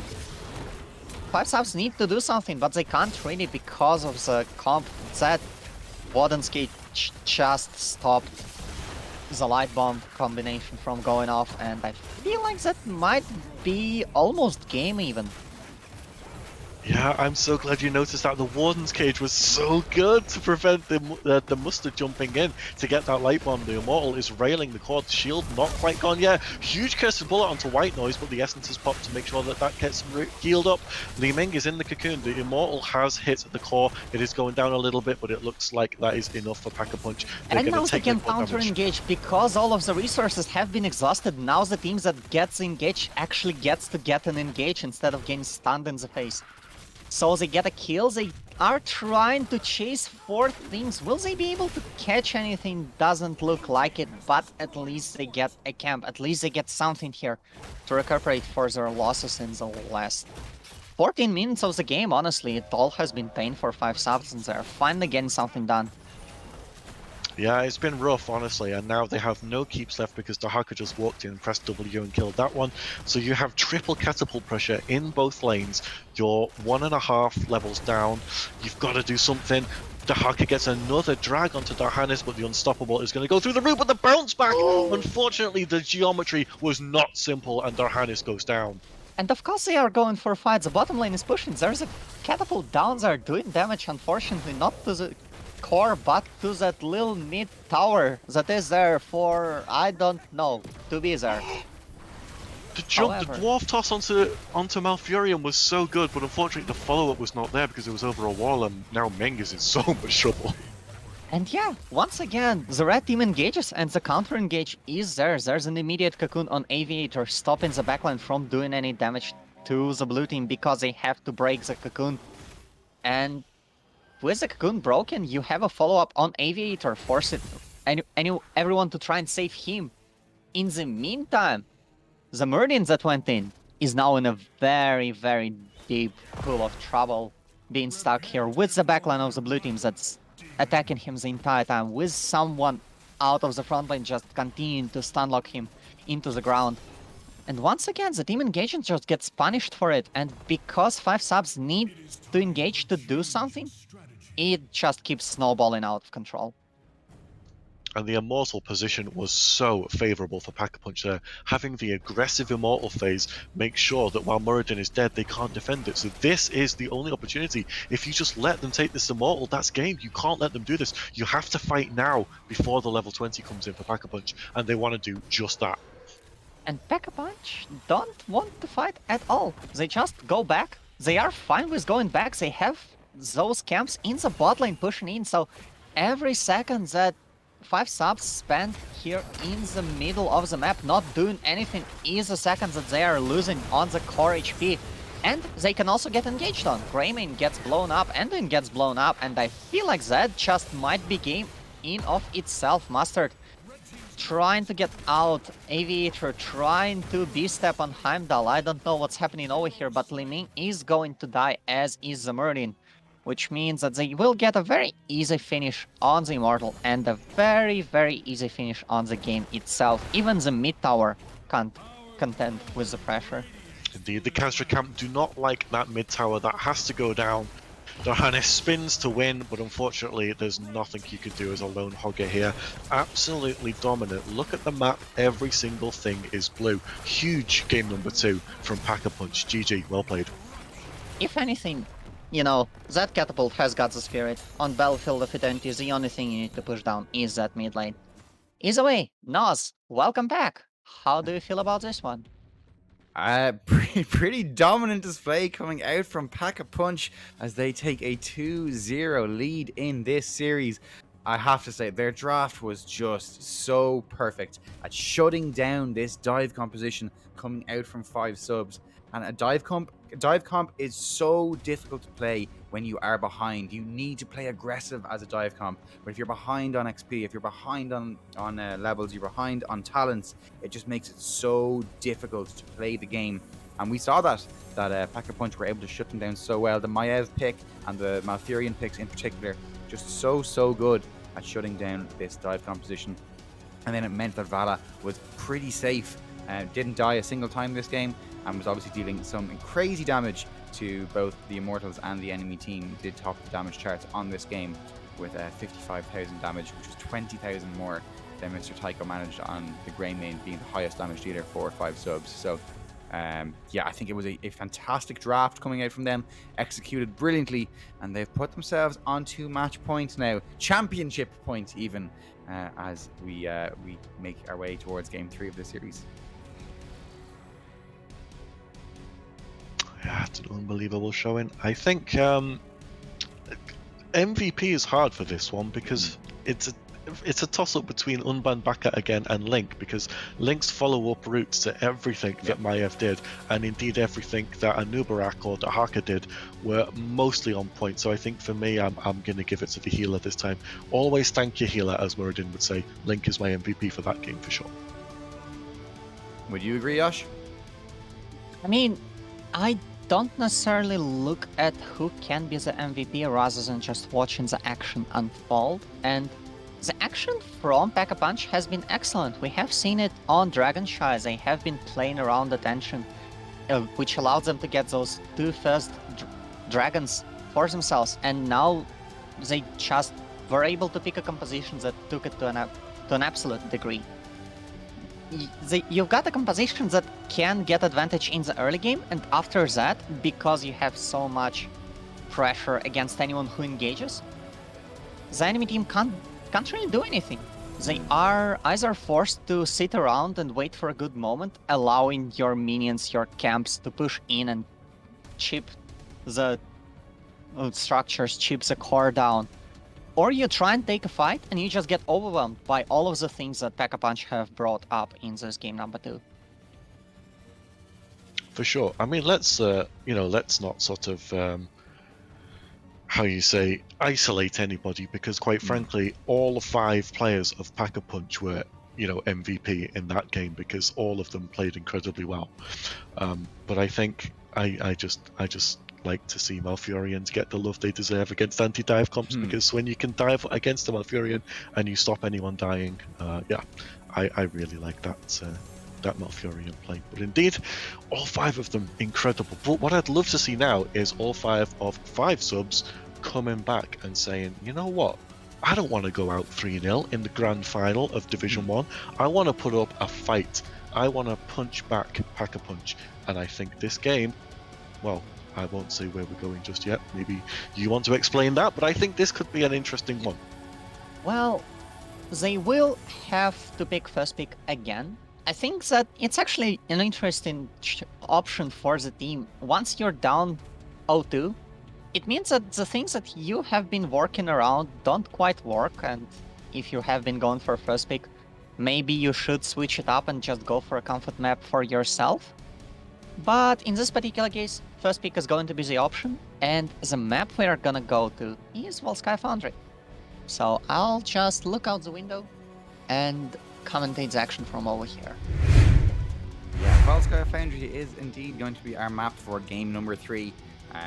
Obviously, it's kind of a weird one, because it's the one map which is in the Heroes Lounge map pool, which isn't in the Storm League map pool. It's also the map which probably was most affected by the change that was made to the forts and wells in, like 2 or 3 patches ago. Where obviously one of the premier strategies on this map used to be, you take the protector. If it's the first protector, you go mid, you try to snipe the top well to give you a better opportunity to win the second protector. If you win the second protector, you do the exact same thing going down to the bottom lane, try and snipe the well early, give yourself an advantage for the third objective, and then you try and push for the win with the third objective. That's not an option anymore. Obviously, you need to kill the entire fort in order to kill the well, which the protectors now, especially the first 2 protectors, are so weak that there's unless you have absolutely stomped the early game, it is very, very unlikely that you do manage to get the entire fort with these early objectives. So I think players and teams are still trying to figure out what the best way to play this map is. I've been seeing teams more and more often now, if they win the first objective, will go straight to the bot lane and try and open up the third objective as like a bit more of a win condition, where you're constantly hammering the bottom side of the map. The other strategy that I've seen teams doing is you pick something like a Zul'jin and you give the first objective and then allow the Zul'jin to stack freely against that Tree Glob, because again, it's just so weak in the early game that it's not that threatening. So it will be interesting to see if either team have something spicy lined up for us. I'm actually a little bit surprised Volskaya was the choice by Pack-a-Punch because they seem to be playing around macro so well. I would have expected them to go for some more macro-heavy maps like Cursed Hollow or maybe Sky Temple even. Not I would looking at consider that. Volskaya to be a pretty macro heavy map as well. It's not, yeah, again, it's probably not as macro heavy as Sky Temple or Cursed, but it's still relatively big. Playing around the items, the item camps in particular, very, very important. Getting the timing on those camps, very important. I think as well, because the objective team fights tend to go on for so long, if you can send your side lane one of your send someone side laning, catch an extra wave here or there, it can really add up, especially again in the early game. As well as if you can prepare, so if you know it looks like you're going to win the objective, if you can like prepare the wave so that you're building a bit of a big wave and to push with the objective as well, it can mitigate the weakness of the tree glove as well. So there's definitely small little things that you can do on this map, which overall I do think it is actually a bit more of a macro map in my opinion. And I think the important note is that it's a late game map. And if you think back to game 1, remember Zeratul Mephisto? Do you think it could be that we're just trying to get 5 subs to cheekily ban that Mephisto because we have something else in mind that's late game? Or maybe they just want to repeat what they did in game number 1? I actually found a really interesting strat on Volskaya Foundry in one of my Storm League games a couple of weeks ago it was in fact. We won the Triglav Protector, we got into the Triglav Protector, and then we walked back to our own fort and just left it there because we were a late game comp and we just wanted them not to kill the Triglav to get to late game easier. Nice. I think the one strategy that worked for me, keep in mind that it's probably in lower ranks, so might not be as relevant with people actually playing around the thing. It's just walking around the lanes and picking up a wall from each lane on the first protector. In the ideal scenario, and just getting cheap damage on all 3 lanes instead of trying to hard push in any particular fort early on. Yeah, it is definitely something that I like to do on this map as well. Obviously, the XP changes that were made 2 or 3 years ago didn't affect the front wall. If you take the front wall, it still gives you immediate XP rather than that kind of XP over time that you get from forts now. So if you can get that immediate XP from the first protector, kind of snowball yourself towards level 10. That gives you the opportunity to contest the enemy turret camp or to contest the healing camp. Gives you a position where you're probably going to get to level 13 a little bit faster than your opponents ahead of the second objective phase. You probably get level 20 ahead of your opponents on the third objective phase. You can continue to snowball the game. So that is definitely something that I like to see teams doing, is prioritizing getting the front wall down in each lane with the first objective. But it looks like we are pretty much ready to go for game number 3.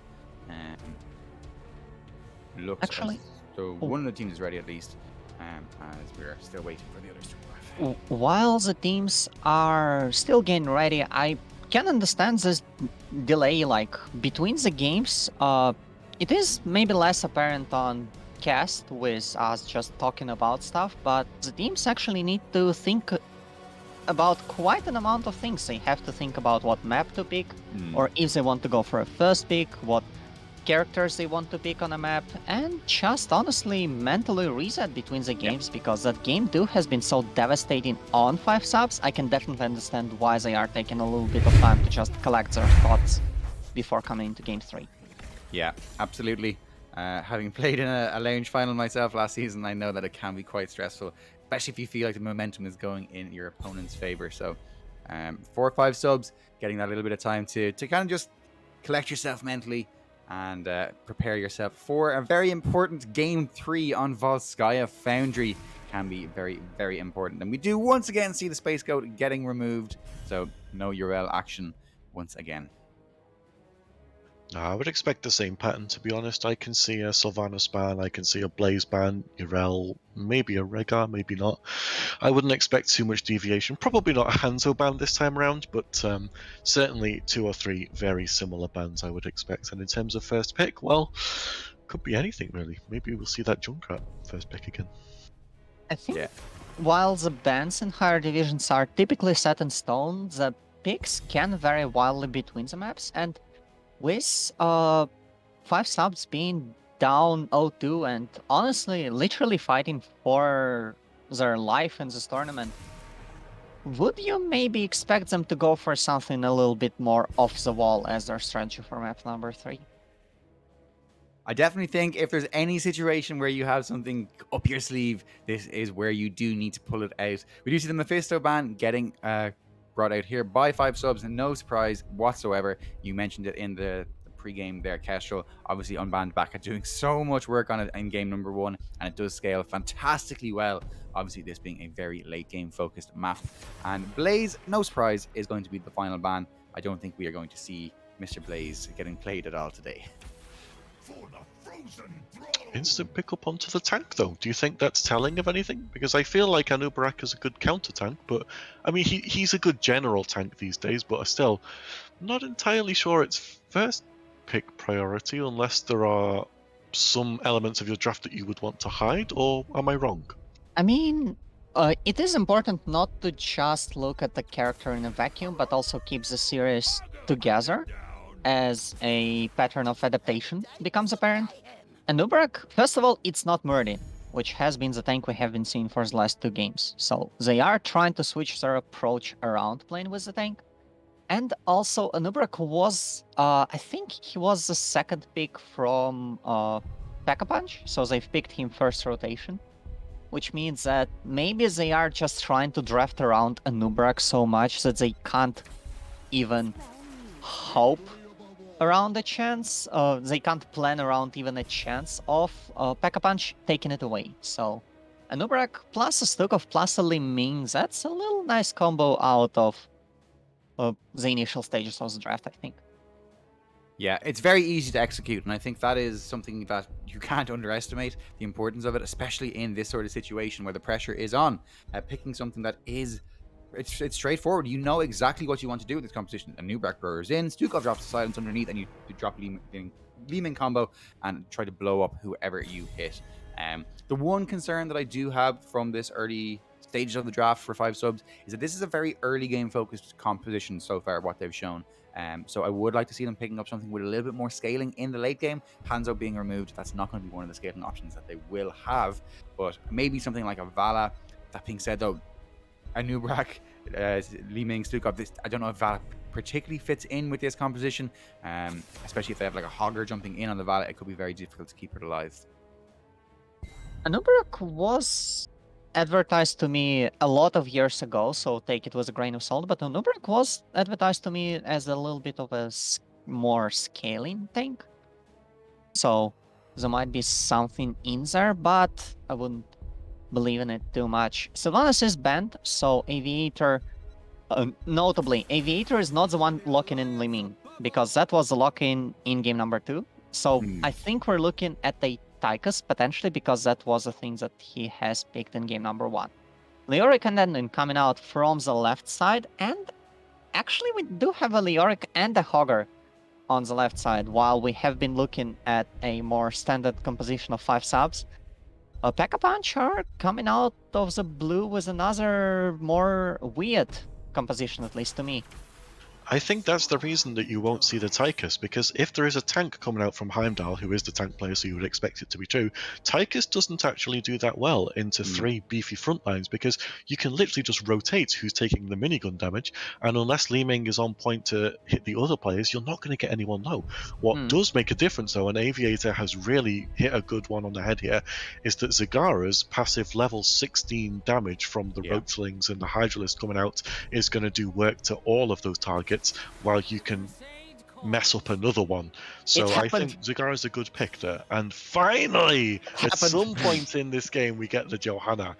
But who's that for? Like, no one really does any auto attack damage there. So are you just looking for a level 20 falling sword wreckage? Are you just looking for some stability, some unstoppables perhaps with the Anduin and the Leoric? So hear me out here. We have a Buried Alive plus no control plus Light Bomb on top of a Falling Sword. The team on the right is dead. And Riptire on top of all of that. They're not going anywhere out of that combo if they're all stuck in a Buried Alive, right? So Riptire is just going to do damage and keep them in the CC chain. I do think that the falling sword light bomb combo could be difficult for 5-subs to deal with, and I do think that one of the best ways to respond to a Stukov is to just run him down, and that composition is built to do just that. But boys, let me hear you giving these teams a fantastic introduction for potentially the last time today as we get into game number 3. Let's start it off again, shall we? Fighting for their medals. One more game and they have got it. Coming out on the blue side, we do have Pack-a-Punch, with Link playing Ending, Heimdall picking up the Johanna for the first time in the series. Rabrom showing us the Junkrat, White Noise on the Leoric, notably not on the Dihaka, another adaptation from the team, and Unbanned Baka picking up a Bruiser in Hogger. And on the right side, we have 5-subs who really need this win to keep themselves alive. There are no more second chances. This is the final. We have Mustard playing Anubarak, Hanzuka is on Stukov, Aviator playing Li Ming, Darhanis is on Rexar, and Mr. Tycho is playing Zagara. And Darhanis is also playing Misha, who unfortunately will not be joining us for the next 10 seconds, I believe. It's a quarter kill, but you take it, right? I mean, at the end of the day, a quarter of a kill is like 75 XP. That's like, 50 less than a single tower, so I think you still take that. I mean, not only it is some amount of experience, it's also just knocking out Rexar a little bit out of the game, because a lot of playing Rexar revolves around controlling Misha and making Misha be one of the more annoying tanks in the game, because it is so unpunishable if you kill Misha. But if you actually do that, Rexar becomes a ranged minion, essentially. So, very interesting thing to keep an eye out in the later stages of the game. As of now, indeed, just a little bit of experience, but every little bit helps. Indeed it does, but I think late game, I have to say, I think 5-subs have the better comp, and I know everything we've just mentioned about the light bomb, falling sword, buried alive, etc. But I just, oh, look at this engage going on there, nice pull coming out from Link onto Rubrum there to make sure that Anubarak cannot stay on that kill. But yeah, I think with the Zagara percentage damage and with the absolutely massive CC chain that you get with Rexar, with Rewind on Anubarak at level 20, with the Stukov silence, Ming and Zagara's damage is going to destroy. I'm actually thinking 5-subs might have this late game, but Pack-a-Punch could if they're on point. Late game is quite a way away though, which might be a little bit of an issue in the future. I honestly am not sure what Pack-a-Punch's plan necessarily is. Well, besides the whole wombo combos that I have tried to display in the pre-game talk. If they hit a buried alive on someone, I think it doesn't really matter what else you have, you just need one more damage dealer, but they've opted for a little bit more bulk in their composition, and that might backfire. At least that's my fear for the blue team. I think if I'm reading it correctly, and it's entirely possible that I'm not, I feel like the blue team's composition is for point control, because yes, the Triglav Protector sucks madly at the start of the game, but the late game one, you have it for like 3 minutes, so it can do something. But with the Junkrat traps, with the Entomb available, and 3 heroes that have unstoppable abilities to get people out of Stukov silences, cocoons, etc., I think the blue team are just looking to hoard those items and control the points. That's what I think is their plan. Well, let's see if you're right, as the first point has been spawned in. Both sides are currently contesting it, and even if they are doing damage to one target, there are still 2 more tanks to just sit on the point and delay it for as long as possible, for as long as Junkrat needs to defend this camp in the top lane, where Mr. Tycho is actually bringing up quite an amount of just stuff, throwing literally everything Zagara has at the wall. Meanwhile, Hogger in the mid lane actually going to fall down to the pressure. Yeah, that's the most clutch level 7 pickup ever, because quite frankly, I think Hogger was going to get away if it wasn't for the Calamity from Li Ming there. So really nice talent pickup, really nice amount of damage. Mr. Tycho might be in a bit of trouble top lane, avoids the root, but Junkrat is there to seal the kill with that concussive mine. Good stuff from both teams there actually. Good kill onto Hogger, good kill onto Junkrat. That was a very nice little bit of fancy feat from Zagara anticipating the route and dodging it, but unfortunately, you can't really dodge the Boopy mine. It has too much of a radius, especially when you're trying to go back through the wall at that angle. Misha is gonna get a little bit caught out, but not focused on, because why would you focus Misha, you meanie? And yeah, blue team in control for just a slight bit, however, 75% for 5 subs as they are seeming to have a little bit of footing, which is miles more than they had in the second game. Yeah, they're definitely looking a lot stronger in game number 3. You can see Heimdall taking so much damage. And that happened earlier as well. Heimdall took a lot of damage, but then Baka took over with the amount of damage. Unfortunately, he died for it, but I think that's the idea, that they take a big damage and then rotate who takes that damage. But look at Hogger bouncing around, trying to get that damage onto Stukov, puts the big silencing arm on the ground, and it looks like overtime here is going to be called. Massive fights going on. It's like 10 people on the point. The root comes out onto Rexar, who's in a bad place. Junkrat might be able to get this kill. Hogger goes in for it, does not quite land the spin. Mustard gets rooted, and it's a lot of trouble. Johanna stands in the low blow, takes a lot of damage. Everyone is so low. Baka, so low. Leoric tries to get the unstoppable. Can Misha come in for the kill? No.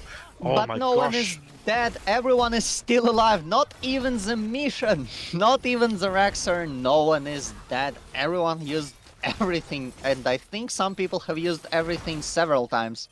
But Yeah, this is what I mentioned earlier. At this level, players are so good at keeping themselves and their team alive, and that's why we only have 2 kills in this match so far. well, we do have the retire as the ultimates are coming out from the teams. The light bomb, very clutch by Link to try and save himself, and Ben Baka losing a lot of HP. We do have a blasted shield, but not a lot of follow-up damage, I don't think. Yeah, only now the Stukov falls, and that was a lot of ultimates from the side of P.E.K.K.A Punch. However, that is a healer, which means that 5 subs can't really fight for much longer. And Nubrak falls down as well, and that will be your first protector. Let's see if they will do anything. Or Literally something. nothing right now. Okay, Link is getting into it. Good. Now, it was a good fight, actually, from both teams, and I genuinely think that could have gone either way, but Stukov getting caught inside the Entomb from Leoric basically sealed his fate, and I think Stukov dying there was the start of the end as Misha goes down in top lane. Dohanis is not really in any trouble himself, though. And it looks like the first protector of the game might get a fort, question mark?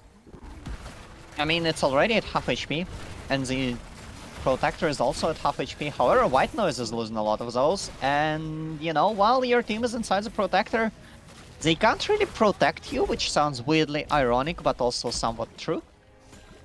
And yeah, Leoric hits the floor, uses his passive efficiently. Very much so, getting some trait value out of that. Nimeng again with the Calamity kill. I noticed the double Calamity there. Aviator pressed E once, Leoric died, pressed E again. Calamity'd onto nothingness. That is panic pressing E to make sure you get the kill. I know all about that. There was a point I was going to make in the draft about Zagara potentially going Nidus Swarm to just counter all of the macros that P.E.K.K.A Punch were going to bring. But it looks like P.E.K.K.A Punch aren't actually doing that much macro, and also the Devouring Maw was the choice, so my points stand invalid as they always are. But the one thing that won't be standing any longer is that mid fort. However, Unbanned Baka gonna get stunned out of the ultimate. That is actually a kill. Wow. Yeah. And now Enduin is actually cocooned on trying to pull him back, so that's a second kill. Oh, that's gonna look funny when you press F3 to see your death recap, to be honest. Unlucky Anduin. But I think that was actually just greed. They greeded for that mid fort there. Hogger wanted to make sure that they took it with one more AA, and then tried to use the Hordepult to get away, which got instantly interrupted by I don't know, was it Misha that interrupted that, I think? Really good interrupt either way on the Hordepult that Hogger was going to use to get away. They did get the fort, so it is 20% passive XP, but the greed might not have been necessary. Hordepult interrupt was a very clutch play by 5 subs, and ends up Look at that in two! It is a very good Entomb, however, remember all of the follow-up stuff we have discussed before the game? It's not quite there yet, which is an issue. The Devouring Maw, however, is in the play. Link has to go in and Light Bomb himself to try and provide some damage and some stun lock, but none of that will be found, and 5 subs pick up 2 more kills, going up 6-3 and 14-13 as they move up the top lane. Nubarak thinking about it, wants to go in, does have the cocoon, but decides not to use it. I don't think the rest of the team really wanted to follow up on that, but I feel like you could have got a kill out of it, to be honest. If you put it on Junkrat, you probably won't, but if you put it on Anduin, maybe you get that kill. We'll never know, but it doesn't matter because they take the force, equalize structures, they're ahead in kills, they're ahead in XP, and Zagara is very soon going to get a gigantic power spike. You are talking about the late game, but at this point, 5 subs are just running at their enemies and catching them out. It doesn't seem like Pack-a-Punch are able to provide much in retaliation. It seems like their damage also kind of picks up later in the game, so a little bit mismatched as of now. And Yeah. finally on the back foot. I think the problem I have with Pack-a-Punch's draft is that there's no execution there. Like, you get them all very low with your Buried Alive, with your Johanna damage, with your Light Bomb and your Hogger, etc. And you have Junkrat to pepper them with grenades, but who is your Zeratul, for instance, to go in there and get that final blow? As an engagement comes out, Mustard's getting very low, guarding that cocoon. Junkrat might be in trouble. Misha Stun is there. Amazing pull from Link. The balls are there, and Li Ming gets And the the kill. self-light bomb, which will get interrupted by the death of Anduin. Very nicely played by 5 subs. An interesting attempt by the Anduin, but unfortunately not quite enough. And in this teamfight, I've seen Blessed Shield bounce over to the Cocoon. I didn't know it can do that, but apparently it can. I also did not know that. That's news to me. Well, either way, the facts of the matter are that we do see the red team just pushing down the top keep, which isn't a too common thing to see 11 minutes into the game. And Ben Baka tries to go in, immediately forced to hard ult out as the damage is there. Level 17 for the right side, level 16 for the left side. Those power spikes are slowly but surely creeping up on us. Yeah, it's good because Anduin now has that glyph of faith to make sure that he can pull 2 people out of danger. The Holy Renewal keeps Johanna nice and healthy. Leoric with reducing the damage. Hogger gets... Oh, it's not the percent damage, is it? But it's still actually pretty good, I think. The range increase for the Easy Throw Dynamite is pretty good for Hogger. But this is going to go to level 20. It always does on Volskaya. Who do you think has got the better level 20 talents?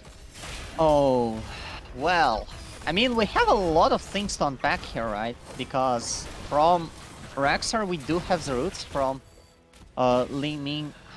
I think that's going to be a Tal'Rashi, maybe? Not sure. And yeah, there are just a lot of interesting options overall, but I think the level 20s are just a little bit more haymaking on the left side, so the power spikes just seem to lie in the lower tiers for 5 subs. For example, Z16 is very important, but that isn't a level 20 talent, so level 20s on themselves will be better for the Team in Blue. There's Engage, there's the Light Bomb, gonna get a stun on Aviators, there's the backline, is suffering a little bit. The Entomb is here, but the first one dying is the Johanna, not the Leoric. Not the Zagara. Zagara will follow suit, but so will the Leoric. Aviator falling low, and 5 subs still winning the team fight. I didn't even see what happened. There's just 10 people inside an entomb and they die. 10 people inside of Entomb, pretty much the ideal scenario that we have predicted in the before game section of this cast, but you still need levels, you still need your level 20 power spikes for it, you still need your resets on the Riptide, you still need your damage from the... Oh no, that's not even a Fallen Sword, sorry. Forget what I've said, forget what I'm attempting to say in the future. You know what's just as good though? Radiating Faith at level 20. Getting a 1.75 second stun on the entire enemy team could be massive. I don't know if they will pick that. It could be something else, but I think Radiating Faith has really come up in value since it got buffed a while ago. There is also potentially some value in, I think Chofena has a shield talent, as in the mass shield talent, but not sure. And that might also be pretty valuable. Indeed, if you want to stop the instant blow up that might come in from Li Ming, then is it blinded by the light, something like that? I'm not sure. But yeah, she does indeed have that quote-unquote storm shield on.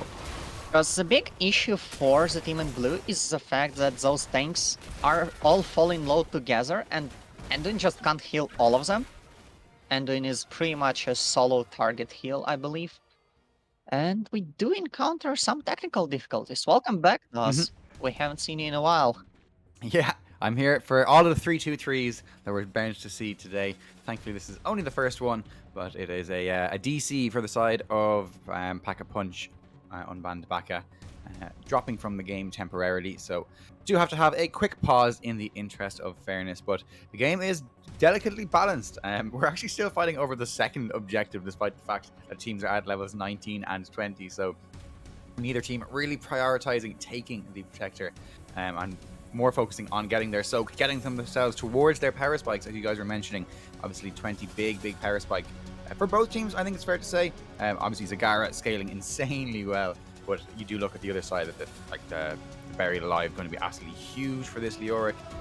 I think you mentioned both of the major options for Johanna. I am expecting it to be the Radiating Faith, the upgrade to Blessed Shield, just for a bit more kind of control around the team fights, because they don't have that much damage on their composition. Obviously Hogger can deal out a decent amount, Junkrat can too, but I think having them all locked down for as long as possible in order that you can blow up the target that you're looking for is the ideal situation. But it looks like we're just about ready to get back into the game, so I'm going to hand it back over to you, boys. Thank you, Nas. As a matter of fact, the other very important talent on level 20, I think, for Pack-a-Punch is going to be that no control on the Hogger. Just getting a little bit more direct damage to the backline carries might go a very long way in this particular matchup.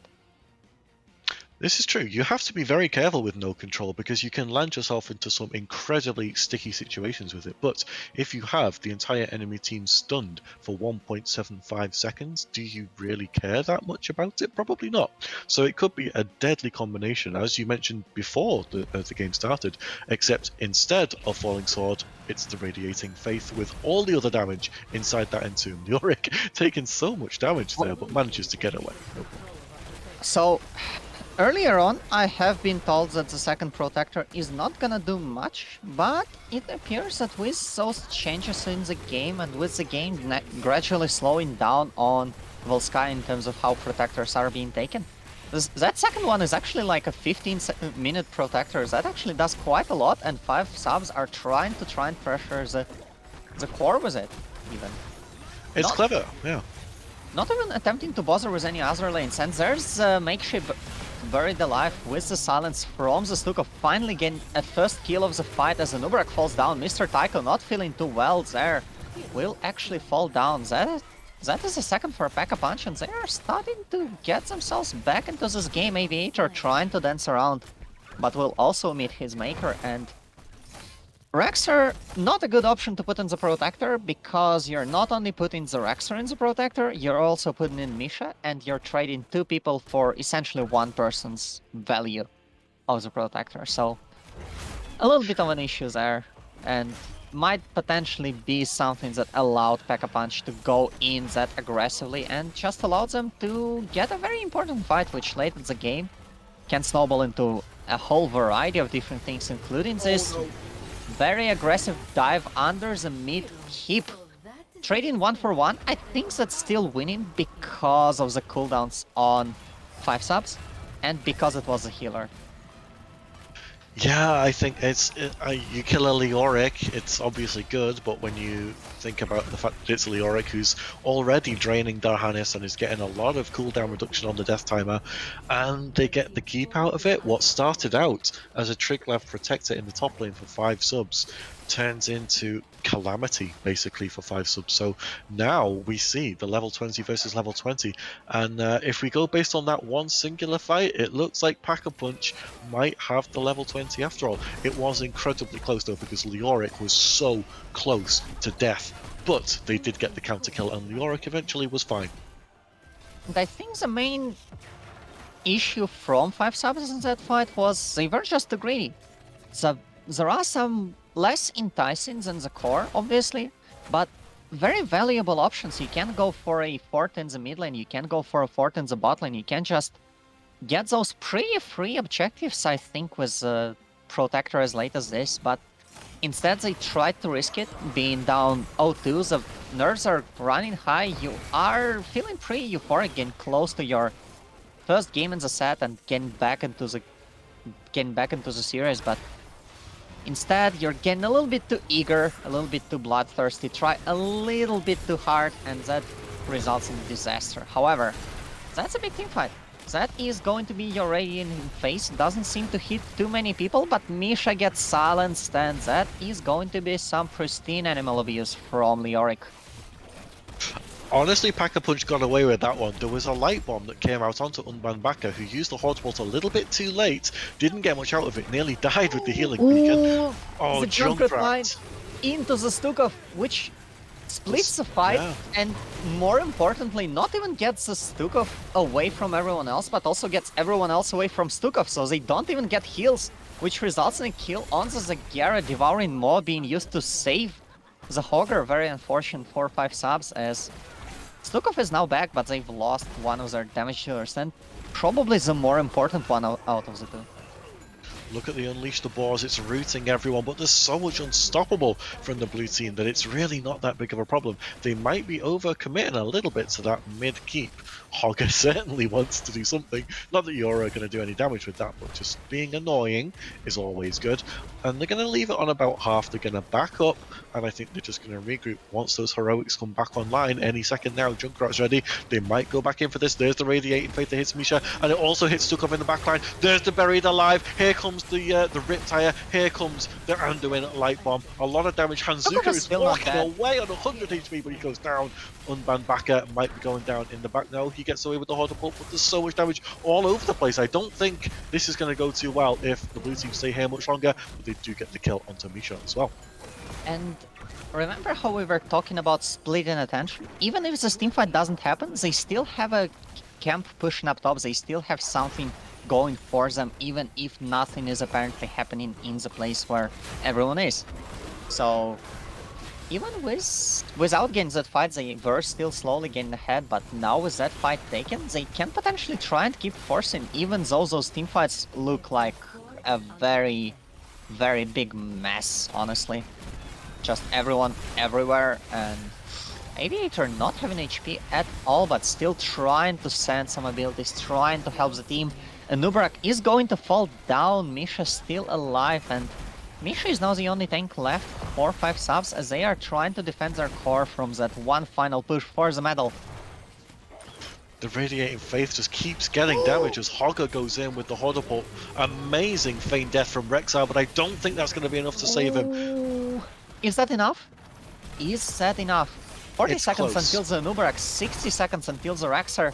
The team is still reasonably alive, actually. The lowest person is White Noise, and he still has like 2k HP. 50% on the core. Mr. Taiko is getting engaged on, so he can't participate in the defense. Hanzuka losing a lot of HP there, so can't participate in the defense for too much longer either.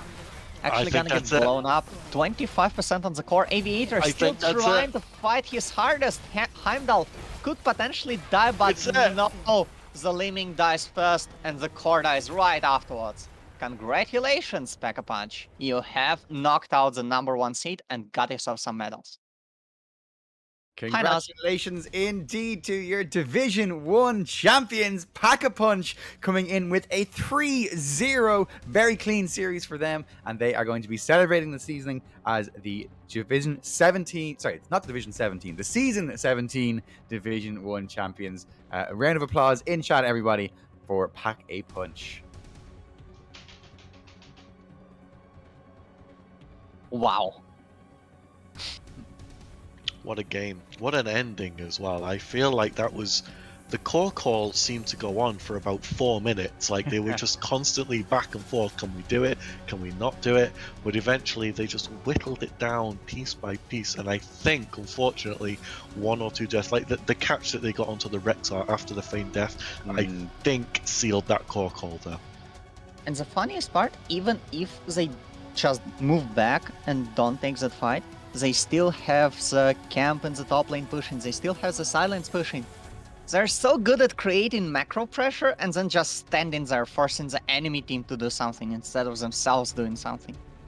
Allowing themselves to be put in a position where they get advantages for doing nothing. Exactly. They did it on all 3 maps. On Dragonshire, they did it. On Battlefield of Eternity, they did it. And they've done it again on Volskaya Foundry. They seem to be the masters of macro play. Indeed.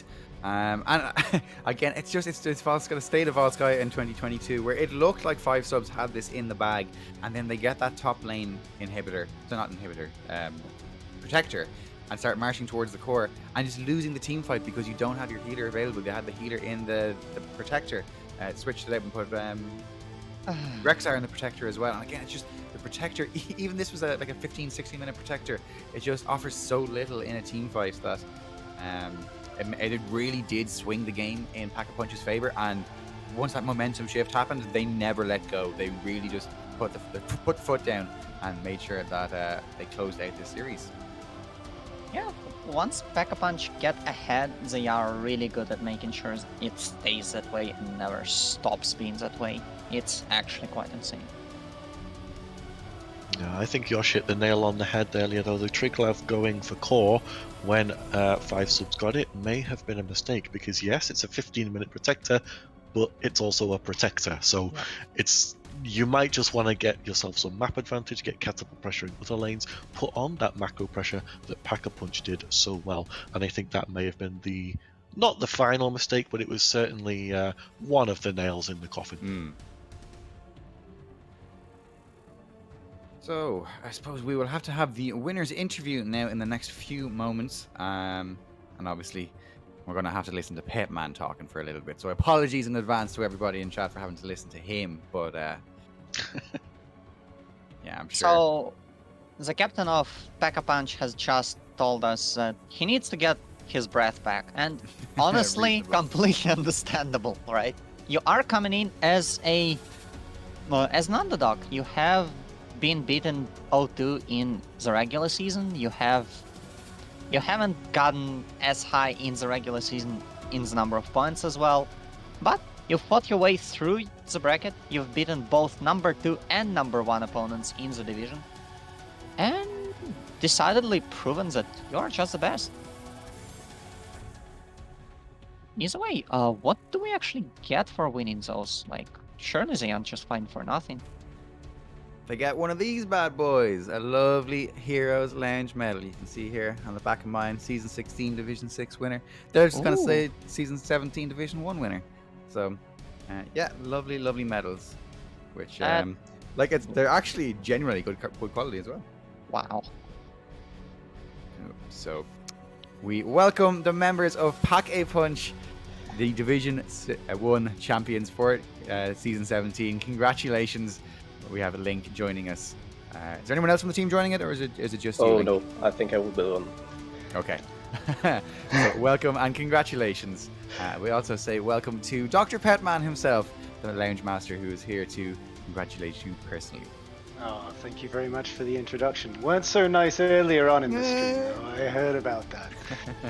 But no, I get dragged out every time for one of these, but it's always nice to be here. And of course, a massive congratulations to Pack-a-Punch. You are our Season 17 Division 1 champions. And as you may already know, but if you don't already, you get the opportunity to win some of our finest metals that Heroes Lounge can buy. See Noz there on the stream showing off those medals, and unlike previous seasons, we thought ahead this time and we already have them ready for you. You don't have to wait multiple years, so you will be hearing from us shortly afterwards to get your information, and we can send those off to each one of your members of course. But before I go, I do need to give a huge shout out as well to 5 subs. They put on a great series for us today. It's always difficult to give up your Saturday and spend so much time working throughout the season in order to get this far, and not quite make it at the final hurdle. But a huge congratulations to them as well for making it this far. Of course, I would be amiss without mentioning the huge number of people which have also given up their Saturday to be able to put on a show like this. I think for an amateur series, it's just amazing to see the production quality and to see such a tournament being made for all of the amateur teams here. So really amazing to see. That's not just the casters that you have on your stream and you've been watching today as well. It's a huge number of mods and support behind the scenes as well, which make such a production possible. So thanks a lot to all of you as well.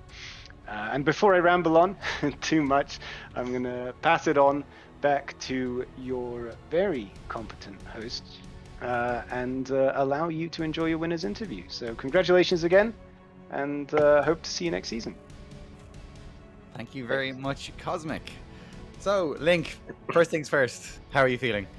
Oh, I'm feeling so good. Oh, the last fight, the siege on the core for 5 minutes. Oh, I was crying so hard. Oh, but it was feeling so good. Yeah. It was like an incredible series, and I mean, I wasn't expecting this to be as one-sided as a series as it was.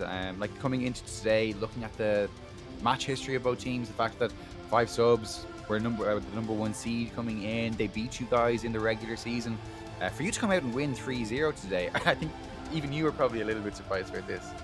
Oh yeah, very, very surprised about that. It was a close series. I mean, it's maybe the second game was a bit easier, but the first and the third was really close.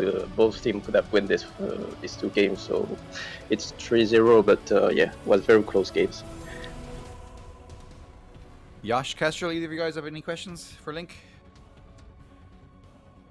I have 2, if that's okay. I don't want to take up too much of your time, of course, but my first question would be, you've favoured a late game comp on the map number 1 in Dragonshire with the Zeratul and the Mephisto, and that worked so well in the late game.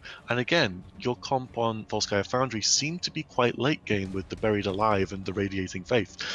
But game number 2 was on Battlefield of Eternity, which can easily end in like 14 minutes with a big immortal push. So how did you feel when Battlefield of Eternity was called, having done so well with a late game comp, and how did you feel after it, because that was arguably your most dominant game? Yeah, well, we got the break, we got 2-0, so we can end the series with the last map. But yeah, just BOE was pretty good game. Got all the immortals with pretty decent shields, but we love to play safe. Me especially. My team don't like to play safe, but I forced them to play safe. And yeah, just wait the levels. We were ahead. We can play the map, and we win with the map. And we got an opportunity with the lake on Greyman on PoE in the last fight, if I remember well, and we win the fight. But yeah, it feels good a win is good. A second in a row, yeah, it's good. I don't know the English word, but yeah, we feel good with 2-0. We can lose one, we are still in the match. Exactly, put yourself in that pole position and allow yourself some room for error. But my second question is more for you personally. So you've played Malfurion, you've played Anduin, and I've noticed that you love rooting people. I watched the one on at the end of Volskaya. I think it was Rexar. You sort of pulled him out with the Leap of Faith and then instantly put in an E, and it just rooted 2 people. No, I think it was Hogger actually, and Hogger was fine after that because he just bounced away. Yeah. So your roots are always on point. Is this something that you have some communication with your team with and just say, listen, you're fine, just trust in me and I'm good? or does it sometimes go wrong? Because it didn't seem like it went wrong very often today. We know us very well. We played a lot together in Stormling, and yeah, they all know they can trust me. So yeah, most of the time I do good stuff, I suppose, because we win. But yeah, they can trust me. Sometimes I fail, it happens. But yeah, we trust each other, and think it's a good part of the win of the team.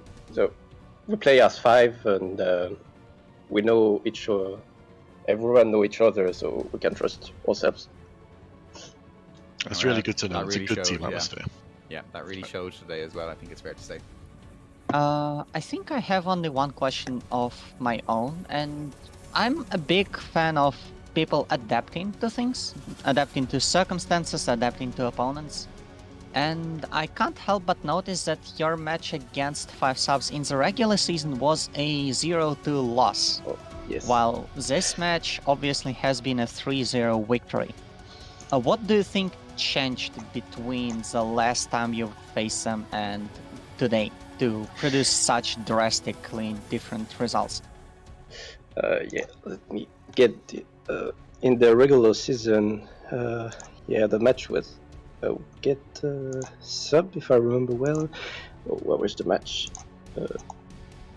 Here. Okay, Round here. 5. Yeah, I got it. Yeah, we got a sub because one our brother was not able to play. So first, yeah, getting a sub is not that easy because we know him less, so it's a bit harder to play with. But the comps was really disgusting on the regular season. Our main DPS played the Haka, and you don't know how to play the Haka, but we don't know why the Haka come from. But yeah, the breakers, and yeah, it was a bit terrible match in the regular season. But this time, we all played heroes we know well. We played well, so it was and we were 5, so it was a bit easier to play the team fights and make for with characters we can play well. Thank you, and congratulations once again. Thanks. Indeed. Big congratulations. I'm not going to take any more of your time. I'm going to let you get back to your team and celebrate. If you have any shout outs you'd like to give before you go, and now is the time. Yeah, thanks 5sub for this close final. Thanks for all the support, and thanks to all the Heroes Launch team doing a pretty good job. I played Heroes Launch from a long time now, and I enjoy to play it every season. It's really good to have a competitive Heroes Launch tournament. So thanks for all. And of course, I will get the medal. The second one now. Oh, second Nice. one. Very nice. Very nice. Yeah, I'm getting collection. Stack those up. Gonna need to get yourself a new trophy cabinet soon. But I will let you go and go back to celebrating with your team. Thank you very much for the interview, Link, and congratulations once again. Yeah, thanks for all. And that is just about going to do it for this series, folks. We will be back in just about an hour's time for the Division 3 finals. I'll be joined by Pets and Kex for that one, so make sure to come back and tune in for that. But obviously, I can't leave without saying a massive thank you to both Kestrel and Yosh. Fantastic job today, guys. Really, really good casting. Do you guys have anything you want to say before I let you go as well? I'll let you go first, Yosh. Cats and pets and Kex and pets and Kex and pets and cat. Good luck big beatboxing in the future, and yeah, thank you guys for listening to us. Have fun in the break, have fun with next games, and yeah, don't listen to the assholes online, except for me. Thank you very much, Yosh. Kestrel, anything you would like to say before you go? Just a quick thank you to Yosh and Noz. You guys have been much fun to speak with and cast with today, and thank you to Transparent in the background, who's been doing all of the hard work. It was a pleasure, and thank you and congratulations to Pack-a-Punch. Thank you also to 5 subs for putting on a great show today. I wish everyone a fantastic off-season, and the best of luck for Season 18. Indeed. So thank you very much, guys. Congratulations once again to Pack a Punch, and we will be back at 6 p.m. Central European time, as I'll be joined by Pets and Kex for the Division 3 finals between Redneck Kebabs and Super Unstopped Rose. Be sure to come back, give some time for it. Thanks very much, guys. See you in a bit.